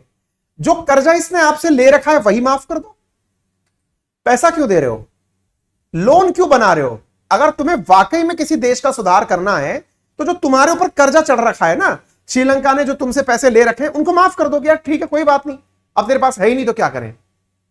ऐसा नहीं करता है वो। ऐसा इसलिए नहीं करता है क्योंकि उसे शर्तों में बांधना होता है। ठीक है, कहने का अर्थ यह है कि आईएमएफ का कार्य किसी भी देश के बर्बाद होने पर उस देश को बेल आउट पैकेज देने का है कि तुम लुट लिए, बोले बहुत बढ़िया। तुम्हारा कैश अकाउंट डेफिसिट आ गया, बोले बिल्कुल आ गया। तुम एक काम करो, तुम्हारे आयात निर्यात के अंदर पूरी तरह से बजट बिगड़ चुका है, बोले बिगड़ चुका है, अब हमसे पैसा ले लो। तो बोले फिर सर आज के इस सेशन में इस विषय का क्या महत्व है जो आप हमें पढ़ा रहे हो। अब बताते हैं इस मुद्दे पर। आईएमएफ दुनिया को पैसा देता कहां से है, आज का विषय इस बात पर है। आईएमएफ के पास कितना पैसा है, मैं एक तथ्यात्मक जानकारी आपको देता हूं, एग्जैक्ट फिगर तो नहीं है, लमसम फिगर देता हूं। 957 बिलियन डॉलर। दोबारा से सुन लीजिए, कान खोलकर अच्छे से उच्च स्वर में सुन लीजिए। आईएमएफ जो बैंक है इसके पास में 957 बिलियन डॉलर का धन है और आईएमएफ के धन को ही स्पेशल ड्रॉइंग राइट के नाम से जाना जाता है। कईयों को तो एकदम नींद खुल गई होगी, अरे सर अभी तो पता नहीं क्या पढ़ा रहे थे, कहां पहुंच गए हम। 957 बिलियन डॉलर ये क्या होता है, आसानी से समझते हैं, थोड़ा आगे चलते हैं। साथियों आपको मैं थोड़ी सी इस कहानी को सुनाऊं उससे पहले बैंक की कहानी भी सुनाता हूं, बैंक कैसे बनती है। हालांकि आपका इंटरेस्ट इस बात पे नहीं होगा कि आप बैंक बनाना सीखें, लेकिन मैं आशीर्वाद देता हूं कि आप इतने काबिल हो कि आपकी अपनी बैंक हो। साथियों बैंक बनने का तरीका इस प्रकार से होता है कि मान लीजिए आप 5 मित्र हैं और 5 मित्रों ने मिलकर एक बैंक का निर्माण किया। तो बैंक के निर्माण में निर्धारित किया जाता है कि यार तुम्हारे पास ज्यादा पैसा है तो तुम एक काम करो, अपन इस बैंक में 100 करोड़ रुपया डाल रहे हैं, 20 करोड़ तुम डाल दो, 10 करोड़ हम डाल देते हैं, एक भाई साहब आप 50 करोड़ डाल दो, तुम 5 करोड़ डाल दो। अपनी अपनी हैसियत से मिलकर के अपन एक 100 करोड़ का फंड क्रिएट कर लेते हैं। क्लियर। आईएमएफ का निर्माण भी ऐसे ही हुआ था। आईएमएफ का जब निर्माण हुआ तो कहा गया कि आईएमएफ में जितने भी देश मेंबर बनना चाहते हैं वो अपनी इकोनॉमी के आकार के आधार पर इस बैंक में अपना अपना पैसा डाल दो। आप कहेंगे गजब बेइज्जती है, अपने अपने पैसे को डाल ही दिया तो फिर आईएमएफ काम कैसे आएगा। अरे नहीं नहीं, काम तो बहुत अच्छे से आएगा। आज भारत भी एशियन डेवलपमेंट बैंक या एशियन इंफ्रास्ट्रक्चर इन्वेस्टमेंट बैंक या एडीबी, इन सब के अंदर अपनी मेंबरशिप रखता है और उनको जितना पैसा आवश्यक है वो भारत दे के रखता है। इसको ऐसे समझते हैं, मान लीजिए कि अपन सबने मिलकर 5 लोगों ने, जैसे मेरी टीम के ही 5 सदस्य यहां बैठे हों, हमने मिलकर के 20-20 रुपए मिलाकर के 100 रुपए का एक फंड बना लिया। अब ये 20-20 रुपए का मिलाकर जो हमने 100 रुपए का फंड बनाया, इसमें से मान लीजिए विकास को 50 रुपए की जरूरत पड़ गई। लगाया कितना रुपया था, 20 रुपया लगाया था। जरूरत कितने की पड़ गई, 50 रुपए की पड़ गई। तो अब हम क्या करते हैं कि अपने इस 100 रुपए के बजट में से वो 50 रुपए निकाल के इसको पकड़ा दिए कि भाई ये पकड़, 20 तो तूने खुद ने लगाए थे, अब 50 इसलिए दे रहे हैं कि तू हमारा मित्र था, हमारा देश का साथी था। अर्थात जो अतिरिक्त 30 रुपए दिए हमने वो 30 रुपए लोन के रूप में दिए हैं। लेकिन एलिजिबिलिटी क्राइटेरिया क्या था, उनके द्वारा लगाया गया पैसा। यदि आपने पहले से पैसा नहीं लगा रखा है तो लोन के लिए भी अप्लाई नहीं कर सकते। तो आईएमएफ की मेंबरशिप में कोई देश कितना पैसा लगाएगा यह उसकी इकोनॉमी के आधार पर निर्भर करता है। इतनी बात समझ में आ गई। अब आपके दिमाग में एक और प्रश्न बनेगा, लेकिन सर दुनिया की करेंसी डॉलर तो नहीं है। बहुत तगड़ा प्रश्न है ये, और जिसको ये प्रश्न समझ में आ गया उसको मेरा आज का ये सेशन समझ में आ जाएगा। सवाल बनता है कि सर दुनिया की करेंसी डॉलर तो नहीं है, चीन के अंदर युआन या रेनमिंबी चलता है, जापान में येन चलता है, ब्रिटेन में पाउंड चलता है, यूरोप में यूरो चलता है, इंडिया में रुपया चलता है, कहीं शीलिंग चलता है। सर एक बात बताइए, जब इतने सारे देशों के पास अपनी अपनी करेंसी है तो फिर बैंक में पैसा देते समय ये लोग क्या शेयर करते हैं। सर मान लीजिए आपने कहा कि आपकी टीम के 5 सदस्य मिलकर 20-20 रुपए मिलाकर 100 का बजट बना दिए, समझ में आया सर। लेकिन सर आपके 5 दोस्तों के पास, एक के पास 5 किलो आलू थे, एक के पास में 1 किलो गाजर थी, एक के पास में आधा किलो मावा था, आपके पास 20 रुपए थे, एक के पास 5 ग्राम चांदी थी। अब आप बताइए सर किसको शामिल करेंगे, आप कैसे डिसाइड करेंगे कि आपकी बैंक बन गई। मैंने कहा यह तो यथार्थ प्रश्न है। यही कारण है कि 1969 में जो बैंक 1945 में बनी थी आईएमएफ, उसने 1969 में डिसाइड किया कि यार ऐसे तो काम नहीं चलेगा, हमें अंतरराष्ट्रीय स्तर पर कुछ मुद्राएं फिक्स करनी पड़ेंगी। और मुद्राओं के फिक्स करने का कार्यक्रम शुरू हुआ और एक इस प्रकार का पूल बना जिसे एसडीआर कहा गया। वर्ष 2016 में इस पूल में चीन की मुद्रा को भी शामिल किया गया। आज दुनिया की 5 मुद्राएं इस बैंक का निर्माण करती हैं। आपका रुपया यहां काम नहीं आता, ना ही आपके द्वारा कोई सीलिंग काम आता, ना रियाल काम, कुछ काम नहीं आता। यहां केवल और केवल जो काम आता है वो दुनिया की 5 करेंसी हैं जो काम आती हैं। कौन कौन सी हैं? अमेरिकी डॉलर है, जापानी येन है, चीन का युआन या रेनमिंबी है, ब्रिटेन का पाउंड है और यूरोप का यूरो है। 2016 के अंदर चीन के इस युआन को स्थान दिया गया था, अर्थात इस बैंक में 5 मुद्राएं शामिल की गई थी। अब आप पूछेंगे कि सर इस बैंक में हम भी मेंबर हैं क्या? बिल्कुल हो, आप भी मेंबर हो, लेकिन आपने मेंबरशिप लेते समय रुपया नहीं दिया, डॉलर जमा कराया था। सर कितना डॉलर जमा कराया था हमने?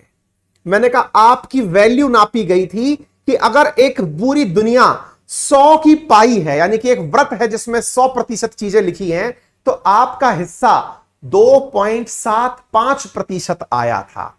यानी इस पूरे व्रत में आपके द्वारा जो हिस्सेदारी थी वो 2.75% की थी। आप पूछेंगे सर इतने सारे देशों में हमने 2.7% हिस्सा ले लिया, बहुत बड़ी बात है। हमने कहा बहुत बड़ी बात नहीं है, बहुत तुच्छ बात है। बोले क्यों? अमेरिका का हिस्सा इसमें 41% है। इस 100% पाई में जो पैसा लगा है, अगर दुनिया के पास 957 बिलियन डॉलर का फंड है, यानी कि जो आईएमएफ अपने पास जो पैसा रखता है, उसके अंदर से 400 बिलियन डॉलर तो इकलौते अमेरिका ने अपना डाल रखा है। दूसरे नंबर पर चीन है। हाल ही में हम ये न्यूज क्यों पढ़ रहे हैं? न्यूज इसलिए पढ़ रहे हैं कि इस पूरे पूल में इन 5 देशों की, इन 5 मुद्राओं की जो भागीदारी है वो चेंज की गई है। चेंज होकर कितनी पहुंच गई है, इसलिए आप ये खबर पढ़ रहे हैं। खबर यह है कि अमेरिकी डॉलर जो इस पूल में पहले 41.73% भागीदारी रखता था, वो अब 43.38% स्थान तक पहुंच गया है। यानी पूल में अमेरिकी डॉलर की भागीदारी और बढ़ गई है। यह न्यूज इसलिए पढ़ी जा रही है। सर यह हर साल होता है क्या? आपको यह चीज इसलिए भी याद रख लेनी चाहिए कि इस एसडीआर पूल का विश्लेषण प्रतिवर्ष नहीं, 5 साल में होता है। इससे पहले 2016 में हुआ था, 2021 वाला 2022 में हुआ है, अब 2027 में होगा। उम्मीद है आपको बात समझ में आ रही है। यह न्यूज बहुत ज्यादा इंपॉर्टेंट है, इसे जितना भी ज्यादा हो सके इंपॉर्टेंट मार्क कर लीजिएगा, याद कर लीजिएगा। चीन का स्थान, जो इसका मतलब चीन का जो स्थान है, उसकी भागीदारी जहां 10.92% हुआ करती थी, उसे बढ़ाकर 12.28% कर दिया गया है। यूरो की भागीदारी को घटा दिया गया है। वहीं पर येन यानी कि जापानी मुद्रा का भी हिस्सा घटाया गया है और पाउंड का हिस्सा भी घटाया गया है। जो हिस्से घटाए गए हैं वो अमेरिका और चीन के द्वारा बढ़ा दिए गए हैं। अगर आपको यह तथ्य याद रखना है तो इसमें से एक तथ्य तो आपको यह याद रखना चाहिए और एक तथ्य यह याद रखना चाहिए। और दूसरी इंपॉर्टेंट चीज जो याद रखनी है वो ये 5 मुद्राएं जो हैं वो याद रखनी है। और जो मैंने आपको बताया एसडीआर, वो आपको याद रखना है। मेरा एक बहुत प्यारा सा सवाल है आप सबसे यहां पर, और वो सवाल आप सबको जरूर आंसर करना चाहिए। भारत की भागीदारी मैंने आपको यहां पर अभी बताई, 2.75% भारत की भागीदारी है। मैं दिखा भी देता हूं, मैं लिखित में भी लेके आया हूं इसको, ये देख लीजिए। भारत का हिस्सा जो है यहां पर 2.75% है। ये देखिए भारत यहां पर 2.75% हिस्सेदारी रखता है इस पूरे पूल के अंदर। हमारा रुपया नहीं, हमारा एसडीआर में हिस्सेदारी 2.75% है। हमने इसमें इन 5 मुद्राओं में से जो हमारे पास थी उसके आधार पर यहां पर अपनी हिस्सेदारी ले ली। मेरा प्रश्न आपके सामने सिंपल सा है, यह बताइए कि जो भारत ने पैसा यहां लगाया वो हमारे, हां भाई पोल बनाओ फटाफट, जो हमने पैसा यहां लगाया एसडीआर में, वो हमारे यस और नो में पूछना है आपको, ठीक है ना, वो हमारे फॉरेक्स में काउंट होता है कि नहीं, यानी विदेशी मुद्रा भंडार में काउंट होता है या नहीं। यस और नो में बात बताइएगा। भारत ने जो इस बैंक में एसडीआर के अंदर कुल मुद्रा का 2.75%, यानी कि अगर 957 करोड़ की मुद्रा है तो भारत ने लगभग इसके अंदर कितना दे दिया होगा 2% के हिसाब से 20-22 करोड़ रुपया, 20-22 बिलियन डॉलर, 20 बिलियन डॉलर के आसपास भारत का इन्वेस्टमेंट इसके अंदर है। वो आप मुझे बताइए कि क्या वो हमारे फॉरेक्स रिजर्व में विदेशी मुद्रा भंडार में काउंट होता है या नहीं होता है। अगर आपने इस प्रश्न का जवाब यस और नो में दे दिया तो समझिए कि आपको आज के सेशन से जो भी जुड़ी हुई जानकारी थी वो सब मिल गई। क्लियर है? मैं पोल देख लेता हूं कितना आंसर आपने दिया, कितना नहीं दिया। बहुत बढ़िया सवाल जा रहा है, देखते हैं।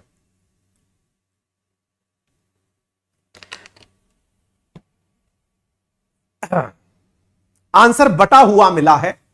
63% मित्रों ने कहा है कि फॉरेक्स रिजर्व में काउंट होता है, बाकी बच्चों ने कहा है नहीं होता है।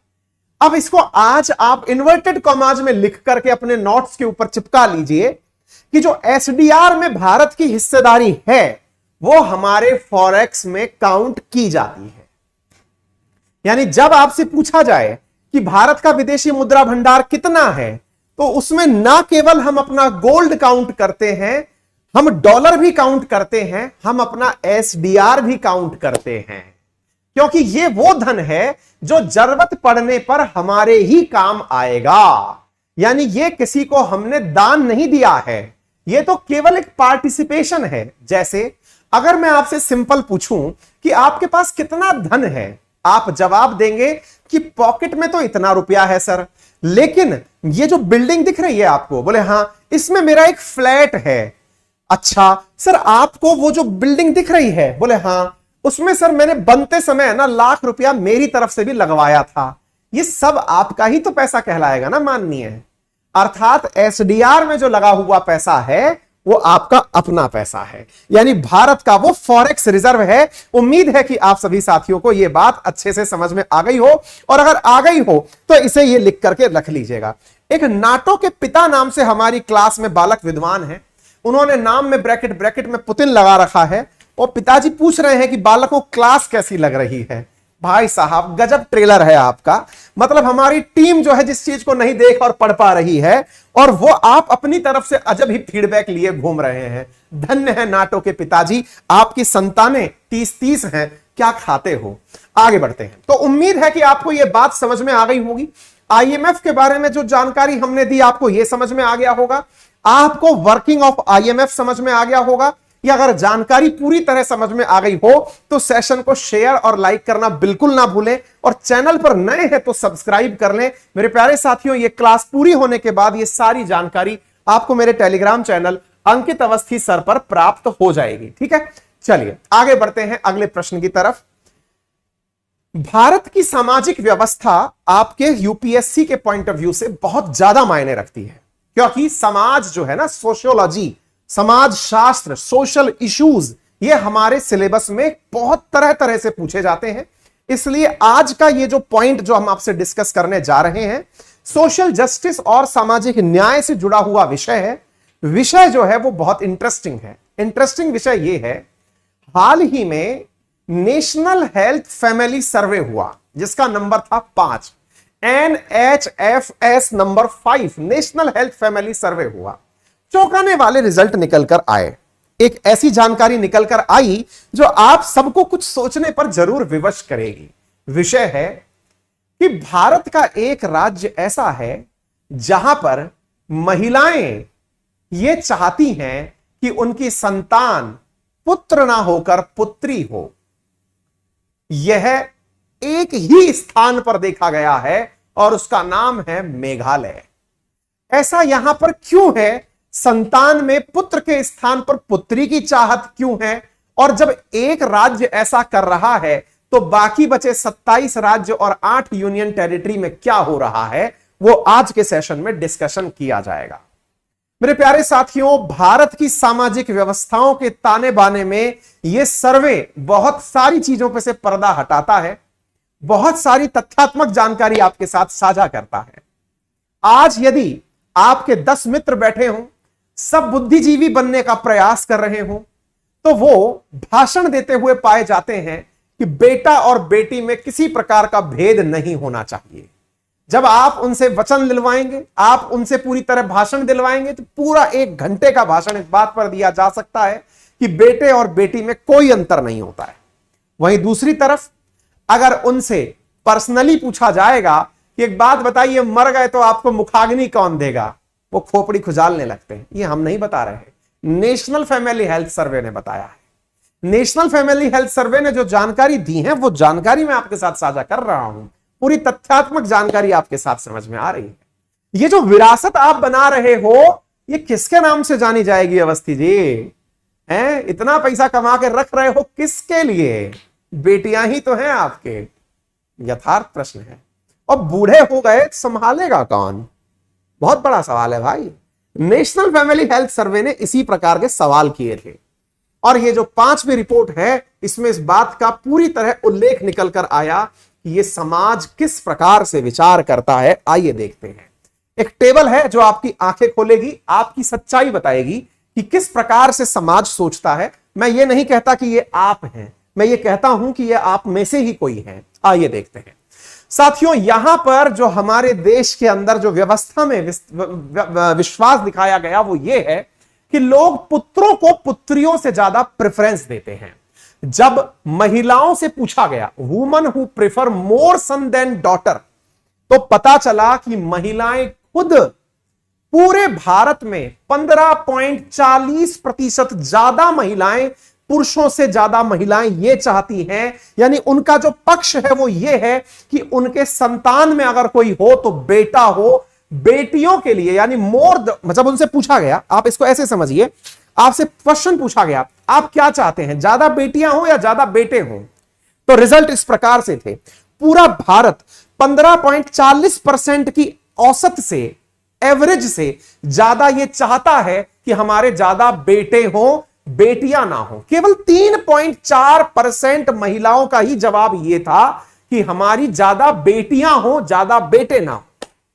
वहीं जब पुरुषों से पूछा गया कि आप क्या चाहते हैं, तो यहां पर पुरुषों ने कहा कि वो चाहते हैं कि उनके पुत्रियों से ज्यादा 16% पुरुषों ने, यानी कि तुलनात्मक रूप से ये समझिए एवरेज से 16% ज्यादा पुरुषों ने यह कहा कि वो चाहते हैं कि उनके पुत्र हों, पुत्रियां ना हो।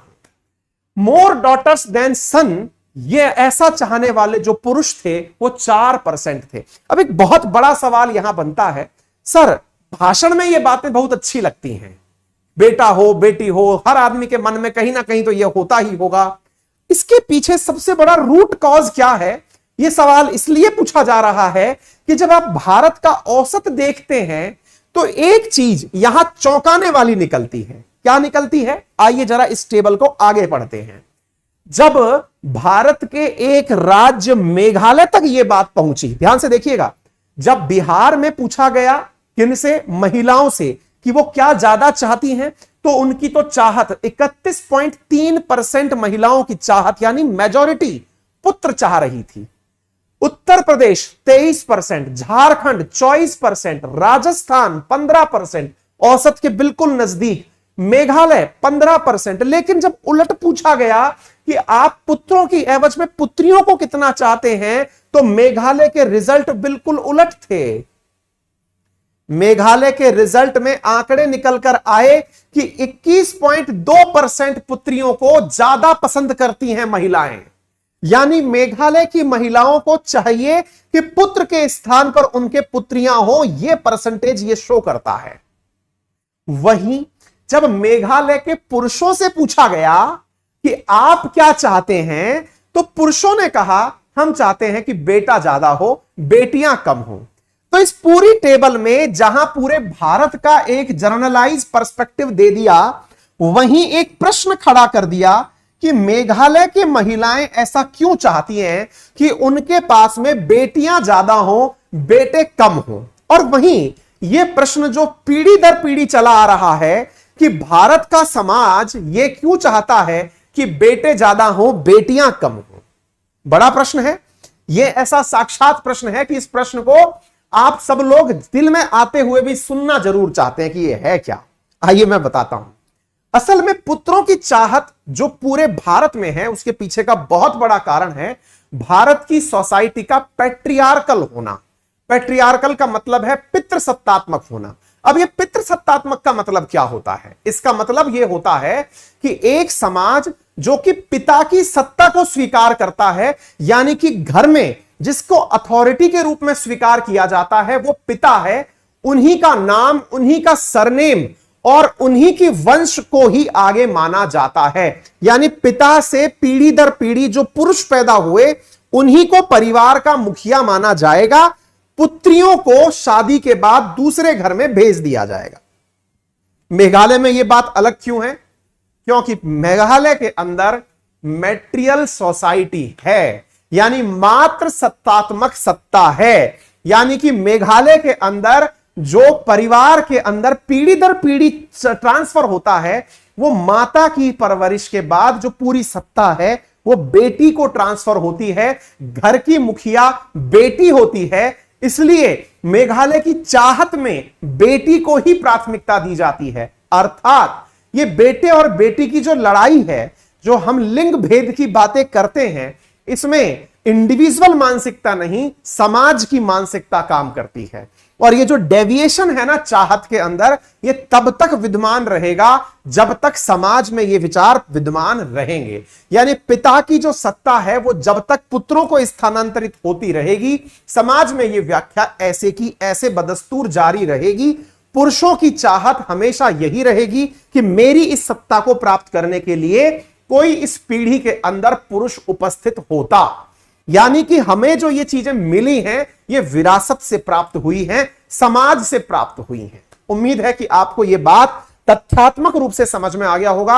ये सामाजिक विश्लेषण का विषय है। अब एक बड़ा प्रश्न बनता है, लेकिन सर वर्तमान टाइम पर देखते हैं कि बहुत सारे लोगों के पुत्रियों ने जन्म लिया है और पुत्रियों के जन्म में बहुत से परिवारों को ऐसा देखा गया है कि वो पुत्री के जन्म के बाद दूसरी संतान ही पैदा नहीं कर रहे हैं, या फिर पुत्रियों को ही उन्होंने अपनी सब कुछ तरीके से मानकर आगे बढ़ाना शुरू किया है। क्या नेशनल फैमिली हेल्थ सर्वे को ऐसा कोई आंकड़ा नहीं मिला? क्या मिला है? आंकड़ा यह मिला है कि भारत में पुत्र की जो चाहत है वो अब 5 से लेके 6% तक कम हो गई है। यानी ये जो आंकड़ा 15.4% है, पहले ये 21% था आज से 5 साल पहले के सर्वे के अंदर।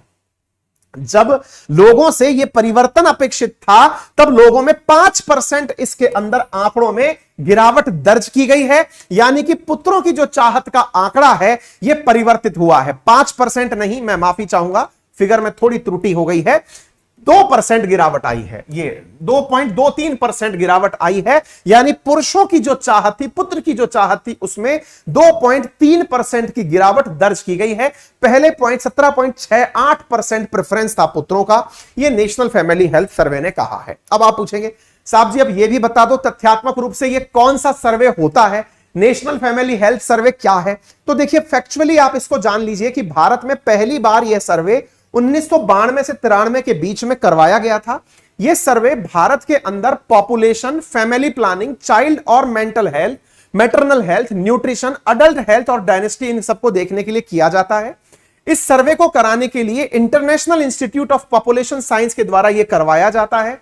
इसकी जो फंडिंग है वो अमेरिका के द्वारा होती है। अमेरिका की एजेंसी के द्वारा United state agency of international development जो है वो इसकी फंडिंग करता है यूनिसेफ के साथ मिलकर के। और भारत के अंदर जो भारतीय विभाग हैं, ministry of health and family welfare के द्वारा international institute of population science के साथ मिलकर के इस डेटा को गैदर किया जाता है, यानी कि एकत्रित किया जाता है। ठीक है ना? तो ये नेशनल फैमिली हेल्थ सर्वे जो है वो क्या है, ये यहां पर आपके सामने 5वां नेशनल फैमिली हेल्थ सर्वे है जो हमने आपके साथ यहां पर साझा किया है। क्लियर हो गया? ये सारी तथ्यात्मक जानकारी है जो मैंने आपके सामने सामाजिक रूप से रख दी। साथियों ये प्रश्न जो है इंडियन पॉलिटी का बहुत इंपॉर्टेंट क्वेश्चन है। आपको इस प्रश्न को जरूर जानना चाहिए। इसलिए नहीं कि यह प्रश्न राजीव गांधी जी की हत्या से जुड़ा है, यह इसलिए जानना चाहिए क्योंकि यहां पर कुछ आर्टिकल्स का उपयोग बहुत जबरदस्त तरीके से हुआ है। आर्टिकल नंबर 142 और आर्टिकल नंबर 161 का उपयोग आज के इस सेशन में आपको दिखाई पड़ेगा। क्या है पूरी कहानी, आइए विस्तार से चर्चा करते हैं। सुप्रीम कोर्ट ने राजीव गांधी हत्याकांड के दोषी एजी पेरारी वलन को रिहा करने का आदेश दिया है। एजी पेरारी वलन को सुप्रीम कोर्ट ने जो रिहाई करने का आदेश दिया है वो आर्टिकल 142 पर आधारित है। यह चर्चा आपके लिए आज क्यों मायने रखती है, क्योंकि यहां पर एक बहुत बड़ा केस और वाकया जुड़ा हुआ है एजी पेरारी वलन को लेकर। आर्टिकल 142 क्या है यह हम समझेंगे, 161 क्या है यह हम समझेंगे, लेकिन उससे पहले राजीव गांधी जी की हत्या से जुड़ा हुआ एक पहलू जान लीजिए। 31 साल की जेल के बाद में इस व्यक्ति को सुप्रीम कोर्ट ने रिहा कर दिया। कांग्रेस, जिसका कि राजीव गांधी जी से सीधा संपर्क है, राहुल गांधी जी के पिताश्री स्वर्गीय श्री राजीव गांधी जी की हत्या जिस व्यक्ति ने प्लान की थी, उसे 31 साल बाद रिहा कर दिया गया। स्वाभाविक है कि कांग्रेस की प्रतिक्रिया इस पर सकारात्मक नहीं होगी, लेकिन फिर भी इसको क्यों रिहा किया गया, यह एक बहुत बड़ी चर्चा का विषय है। आइए अब हम आपको यह विषय डिस्कस करके बताते हैं क्या है पूरी कहानी। प्रॉपर तरीके से इसको समझने का प्रयास करिए, बहुत ज्यादा महत्वपूर्ण विषय है। आइए मैं आपको बताता हूं। इसके ऊपर फिल्म बनी हुई है, इसके ऊपर एक फिल्म है, आप चाहें मद्रास कैफे नाम से फिल्म है, वो भी जॉन अब्राहम की ही है। अगर समय मिले तो जरूर देखिएगा। उसमें लिट्टे और राजीव गांधी जी की हत्या की पूरी कहानी को बहुत शानदार तरीके से प्लॉट करके दिखाया है। हालांकि सिनेमेटोग्राफिक तरीके से थोड़ी आजादी का उपयोग किया जाता है फिल्म निर्माता के द्वारा, लेकिन फिर भी उस बात को बताने के लिए एक डॉक्यूमेंट्री के रूप में आप उसे देख सकते हैं। सुनिए साथियों, क्या है कहानी, मैं थोड़ा सा आपको ब्रीफ में बताने का प्रयास करता हूं।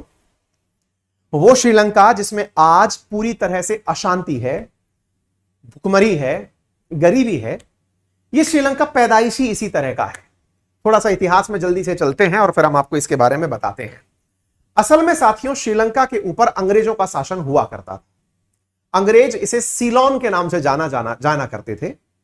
अंग्रेजों के द्वारा, चूंकि श्रीलंका, अगर आप भारतीय मैप को देखें तो दक्षिण की तरफ श्रीलंका स्थित है, और श्रीलंका चूंकि इक्वेटर के नजदीक है, तो यहां का जो एटमॉस्फेयर है वो चाय के उत्पादन के लिए, नारियल के उत्पादन के लिए बहुत उपयुक्त प्रकार का है।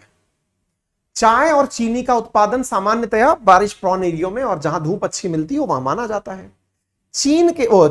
ब्रिटेन के द्वारा इस आइलैंड रूपी देश में, जो कि पहले से ही सिन्हले नाम के लोगों के द्वारा रहा जाता था, यानी कि यहां पर जो लोकल लोग रहा करते थे वो बौद्ध अनुयायी सिन्हले जनजाति के लोग थे। श्रीलंका के अंदर ब्रिटिशर्स जो कि इंडिया में शासन करते थे, उनके द्वारा दक्षिण भारत, विशेष रूप से तमिलनाडु, वहां से लोगों को ले जा करके श्रीलंका में बसाया गया था। 1948 से पहले की बात बता रहा हूं। क्यों बसाया गया था? क्योंकि यहां से लोगों को यह कहकर ले जाया गया कि आप वहां चलें और वहां पर एग्रीकल्चर, वहां के अंदर विकास कार्यों में योगदान दें। बड़ी मात्रा में भारत से लोगों को ले जाकर के तमिलनाडु, विशेष रूप से दक्षिण भारत के लोगों को ले जाके अंग्रेजों ने श्रीलंका में बसाया। चूंकि जो लोग बाहर से गए होते हैं, उदाहरण के रूप में आप ऐसे समझिए कि आज बहुत सारे इंडियंस बाहर गए हुए हैं, आपके मन में एक पहले से ही पिक्चर रहती है कि जो देश से बाहर जाके काम कर रहा है वो इंटेलिजेंट होगा। हम ऐसा मानते हैं ना कि भाई विदेश तो पढ़े लिखे लोग ही जाते हैं। हम ये मानते हैं कि भाई अमेरिका जाकर कोई नौकरी कर रहा है, इसका मतलब भारत में इतना इंटेलिजेंट था कि वो बाहर ही चला गया। ऐसे ब्रिटिशर्स ने जब तमिल लोगों को ले जाकर वहां बसाया तो लोकल श्रीलंकन्स के दिमाग में यह विचार आया कि ये लोग ज्यादा इंटेलिजेंट प्रकार के लोग हैं। परिणाम क्या निकला? वहां के लोकल सिन्हले जो लोग थे, उनमें बाहर से आए हुए तमिल्स के प्रति एक हीन भावना घर करने लगी। हीन भावना घर इतनी करने लगी कि धीरे धीरे श्रीलंका के विकास में तमिल्स का तो बहुत बड़ा योगदान होने लग गया, जो कि मात्रा में कम थे लेकिन ब्रिटिशर्स की वजह से प्रभावशाली थे। उन्हें लोकल लोगों के द्वारा अपने गुस्से का शिकार बनाया जाना शुरू हुआ।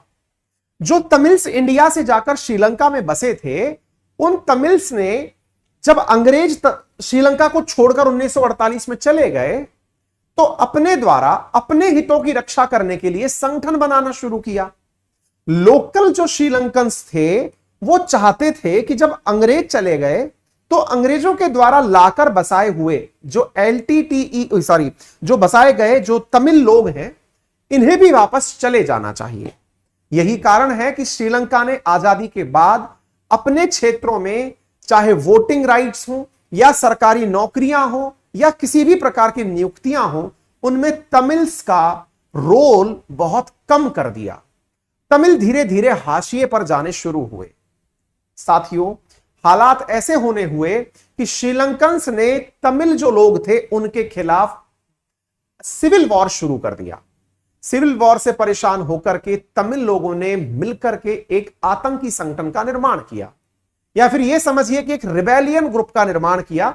आतंकी बोलना फिलहाल सही इसलिए नहीं है क्योंकि आपके सेंटिमेंट्स इंडिया के साथ जुड़े हैं और इंडियंस ही थे असल में ये सब। लेकिन भारत ने, अब यही से इंपॉर्टेंट बात निकल के आएगी, एक संगठन बना जिसका नाम LTTE था, जिसका नेता था प्रभाकरन। असल में भारत से LTTE को यह अपेक्षा थी कि हम चूंकि भारतीय मूल के हैं तो भारत सरकार श्रीलंका में हमारा समर्थन करेगी, हमारे हितों के लिए भारत सरकार प्रयास करेगी। लेकिन तत्कालीन सरकार के द्वारा, राजीव गांधी सरकार के द्वारा श्रीलंका में तमिल्स पर हो रहे अत्याचार को शांत करने के लिए जो प्रयास किए गए उसमें एक अन्य प्रकार की कूटनीति देखी गई थी। क्या कूटनीति देखी गई थी? भारत यह नहीं चाहता था, उस समय की सरकार यह नहीं चाहती थी कि श्रीलंका में तमिल्स का समर्थन अगर हमने कर दिया तो भविष्य में श्रीलंका भारत का विरोधी बन जाए, क्योंकि भारत का विरोधी अगर श्रीलंका बनता तो शायद हम ये कीमत बर्दाश्त नहीं कर पाते। क्यों? क्योंकि हमारा दुश्मन चीन फिर तो श्रीलंका को पूरी तरह ही टेक ओवर कर लेता। आज तक भी भारत श्रीलंका से इसलिए बना के रखता है कि यहां पर हमारे दुश्मन आकर अपना डेरा ना डाल लें। यही कारण है कि जब LTTE के द्वारा अपने हितों में यानी तमिलों के हितों में श्रीलंका में सिविल वॉर किए गए तो भारत ने श्रीलंकन सरकार का समर्थन किया। दुखद कहिए या फिर कुछ भी कहिए, अब जो भी हुआ वो तो अब सामने है आपके। भारत सरकार के द्वारा सेना भेजी गई उन तमिल्स के खिलाफ जो कि श्रीलंका को पसंद नहीं थे। आप यूं समझें कि भारत सरकार के द्वारा लिया गया फैसला अपने ही लोगों के खिलाफ था। खिलाफ यूं था क्योंकि LTTE असल में तमिलों की हितों की बात करती थी। जब उन्होंने भारतीय सेना को उतरते हुए वहां देखा तो इस बात से लिट्टे बहुत नाराज हुआ। परिणाम यह तो निकला कि श्रीलंकन सरकार ने LTTE का खात्मा कर दिया। लेकिन LTTE और तमिल्स के आपस में जो घर तमिलनाडु में जुड़े थे वो इस बात से बहुत ज्यादा आहत हुए। अब देखिए, इस बात को मैंने एक स्टोरी में सुना दिया। बहुत से पक्ष और इसके विपक्ष हो सकते हैं, लेकिन मैं आपको उस स्टोरी के क्रक्स तक लेके आ रहा हूं जो ये घटना के लिए जिम्मेदार हुआ। स्थिति यह हुई कि चेन्नई में एक चुनावी सभा के अंदर राजीव गांधी जी 21 मई 1991 को उपस्थित हुए। वहां पर एक महिला जो कि लिट्टे की आतंकी थी, उसने अपने अंदर बम भर रखे थे और वो गांधी जी को यानी राजीव गांधी जी को माला पहनाने के लिए आगे आई और अपने आप को बम से उड़ा लिया। उसी समय राजीव गांधी जी का स्वर्गवास हो गया। देश का प्रधानमंत्री जा चुका था। भारत के लिए यह एक बहुत बड़ा सदमा था, विशेष रूप से तब जब गांधी परिवार के दूसरे प्रधानमंत्री इस प्रकार के विस्फोट में शिकार हो चुके थे। इससे पहले इंदिरा गांधी जी भी इसी प्रकार के एक हमले के अंदर मारी गई थी। यह अपने आप में देश की सेंटिमेंट्स को भड़काने वाला था। आज की कहानी में अगर मैं आपको बात बताऊं, जो मारने वाली महिला थी वो तो उसी समय आत्मघाती हमले से मारी गई।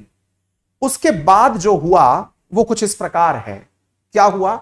उसके बाद जो हुआ वो कुछ इस प्रकार से है। ये जो पूरी कहानी मैंने आपको सुनाई है, इस कहानी के अंदर आप तथ्यों को अपने अपने एंगल से फ्रेम मत करिएगा। मैंने इसीलिए कहा एक बार मद्रास कैफे देखिए, बहुत सारा लिटरेचर पढ़िए। मैंने ब्रीफ करके आपको यहां तक पहुंचाया है। इस घटना के बाद क्या हुआ? इस घटना के बाद 21 मई को सारे तथ्य पकड़े गए, ढूंढे गए कि किसने मारा, क्या हुआ, कैसे हुआ। तथ्यों में धीरे धीरे यह जानकारी निकल करके आई सीबीसीआईडी की जानकारी में कि कितने लोग इसमें इन्वॉल्व हैं। साथियों, जानकारी के अंदर यह जानकारियां निकल कर आना शुरू हुई कि पेरानीवलम जो व्यक्ति है जिसकी आज हम कहानी सुन रहे हैं, यह व्यक्ति टाडा के माध्यम से गिरफ्तार किया गया और माना गया कि इस हमले का मुख्य आरोपी था। एसआईटी ने यानी स्पेशल इन्वेस्टिगेशन टीम ने 41 आरोपियों को आरोपी बनाया, चार्जशीट फाइल करी, जिसमें से 12 आरोपी मृत पाए गए, 3 फरार हो गए 20 मई 1992 तक। 28 जनवरी को भारत के सरकार के द्वारा दिए गए फैसले में, कोर्ट के फैसले में, जो टाडा अदालत थी उसके फैसले में 1998 में इन पकड़े हुए 41 लोगों में से 26 लोगों को मौत की सजा सुनाई गई। मौत की सजा जिन्हें, अब देखिए एक चीज मैं आपसे पूछना चाहूंगा, आप लोग खुद से समझ जाएंगे इस बात को। जो लोग पकड़े गए, जो राजीव गांधी के हत्या के लिए जिम्मेदार थे, वो तमिल थे। तमिल लोगों के पीछे तमिलनाडु के लोगों का जबरदस्त सेंटीमेंट था। यानी कि जब तमिल लोग गिरफ्तार भी हुए तो भी तमिल लोग यानी तमिलनाडु के लोग ये नहीं चाहते थे कि इन्हें गिरफ्तार किया जाए। यानी कि एक प्रकार से समझिए कि तमिलनाडु में एक ऐसा सेंटीमेंट उपलब्ध था जो ये मानता था कि एलटीटी के द्वारा किए जा रहे सारे कार्य सही हैं। यही कारण है कि आज भी जिस व्यक्ति को रिहा किया गया है, इसके पीछे तमिलनाडु में जो भी सरकार आई हो, उसने हर बार इसकी रिहाई के लिए केंद्र सरकार से गुहार लगाई है कि इस व्यक्ति को रिहा किया जाए। यानी एक प्रकार से समझिए कि तमिल लोगों ने अपने व्यक्ति को 31 साल बाद भी माफ करके रखा हुआ है, इसने गलत नहीं किया था। समझ रहे हैं आप? इधर देखिए, 11 मई 1999 को सुप्रीम कोर्ट ने इसी पेरानीवलन, जिसकी आज हम चर्चा कर रहे हैं, साथ में नलिनी, मुरुगन और संथान सहित 4 को मौत की सजा को बरकरार रखा। अप्रैल 2000 के अंदर राज्य कैबिनेट और सोनिया गांधी की सिफारिश पर तत्कालीन गवर्नर ने नलिनी की सजा को उम्र कैद में तब्दील कर दिया। ये सब वो लोग हैं। मैं सीधा इसी पर व्यक्ति पर आता हूं जो पेरानीवलम है। पेरानीवलम ने वर्ष 2006 के अंदर अपनी एक आत्मकथा जेल से लिख करके सब लोगों तक भेजी, जिसमें उसने ये कहा कि भाई मैंने इनको नहीं मारा, मारने वाली तो खुद मर गई, मुझे क्या पता था कि मेरे द्वारा जो प्रयास किए जा रहे हैं वो इनके मरने के काम आएंगे। धीरे धीरे चीजें बदलती चली गई और परिणाम निकल करके जो वर्तमान समय में निकल कर आया वो ये है कि 21 जनवरी 2014 को इस पेरानीवलम की जो सजा है, इसको सुप्रीम कोर्ट ने मौत की सजा से बदलकर उम्र कैद में तब्दील कर दिया। 2014 में चूंकि ये उम्र कैद बन चुकी थी, अब यहां पर आपको एक तथ्य जानना होगा, चूंकि उम्र कैद बन चुकी थी और आपको मालूम होना चाहिए कि उम्र कैद को माफ करने की क्षमता गवर्नर के पास होती है। मृत्युदंड को उम्र कैद में बदल सकता है गवर्नर, लेकिन मृत्युदंड वाले आरोपी को रिहा कर सकता है राष्ट्रपति। क्योंकि सुप्रीम कोर्ट ने वर्ष 2014 में उम्र कैद में इसे तब्दील कर दिया, इसका मतलब सीधा था कि इस उम्र कैद प्राप्त व्यक्ति को रिहा करने की पावर अब गवर्नर के पास आ चुकी थी। यही कारण है कि पेरानीवलम के लिए तमिलनाडु के राज्यपाल को अनुच्छेद 161 के तहत रिहाई की याचिका लगाई गई। किसने? तमिलनाडु सरकार ने राज्यपाल से कहा कि इसको रिहा किया जाए। क्यों? क्योंकि अब यह उम्र कैद में बदल चुका है।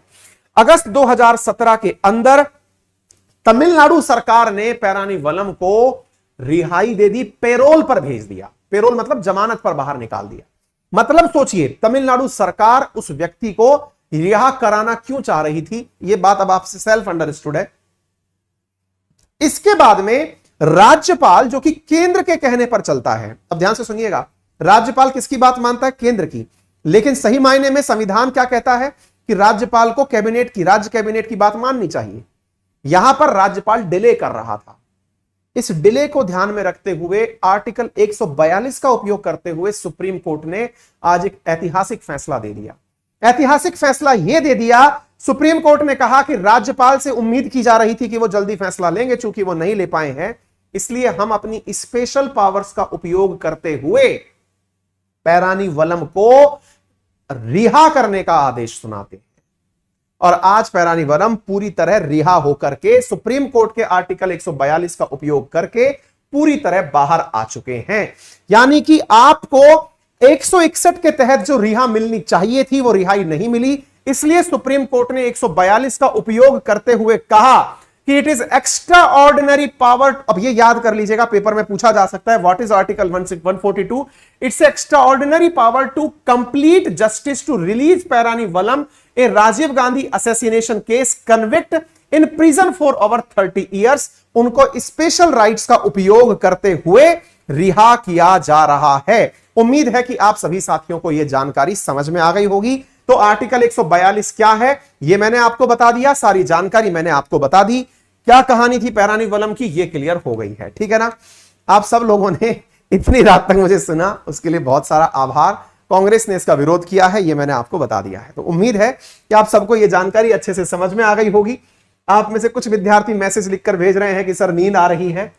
बिल्कुल आपकी नींद आना साहब लाजमी है, मैं समझ सकता हूं। मेरा भी परिवार आपकी जब क्लास शुरू की थी तब आकर के पहुंचा ही था, लेकिन आप लोगों को पढ़ाने के लिए अभी तक वो मुझसे मिलने का इंतजार कर रहे हैं।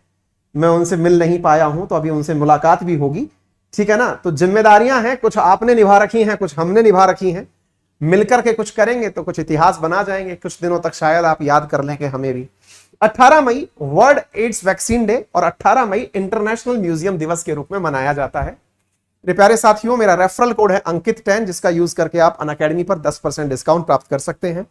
ये सारा कंटेंट और इसके साथ साथ 10 अतिरिक्त प्रश्न जो वन लाइनर हैं वो आपको क्लास पूरी होने के बाद मेरे टेलीग्राम चैनल अंकित अवस्थी सर पर प्राप्त हो जाएंगे।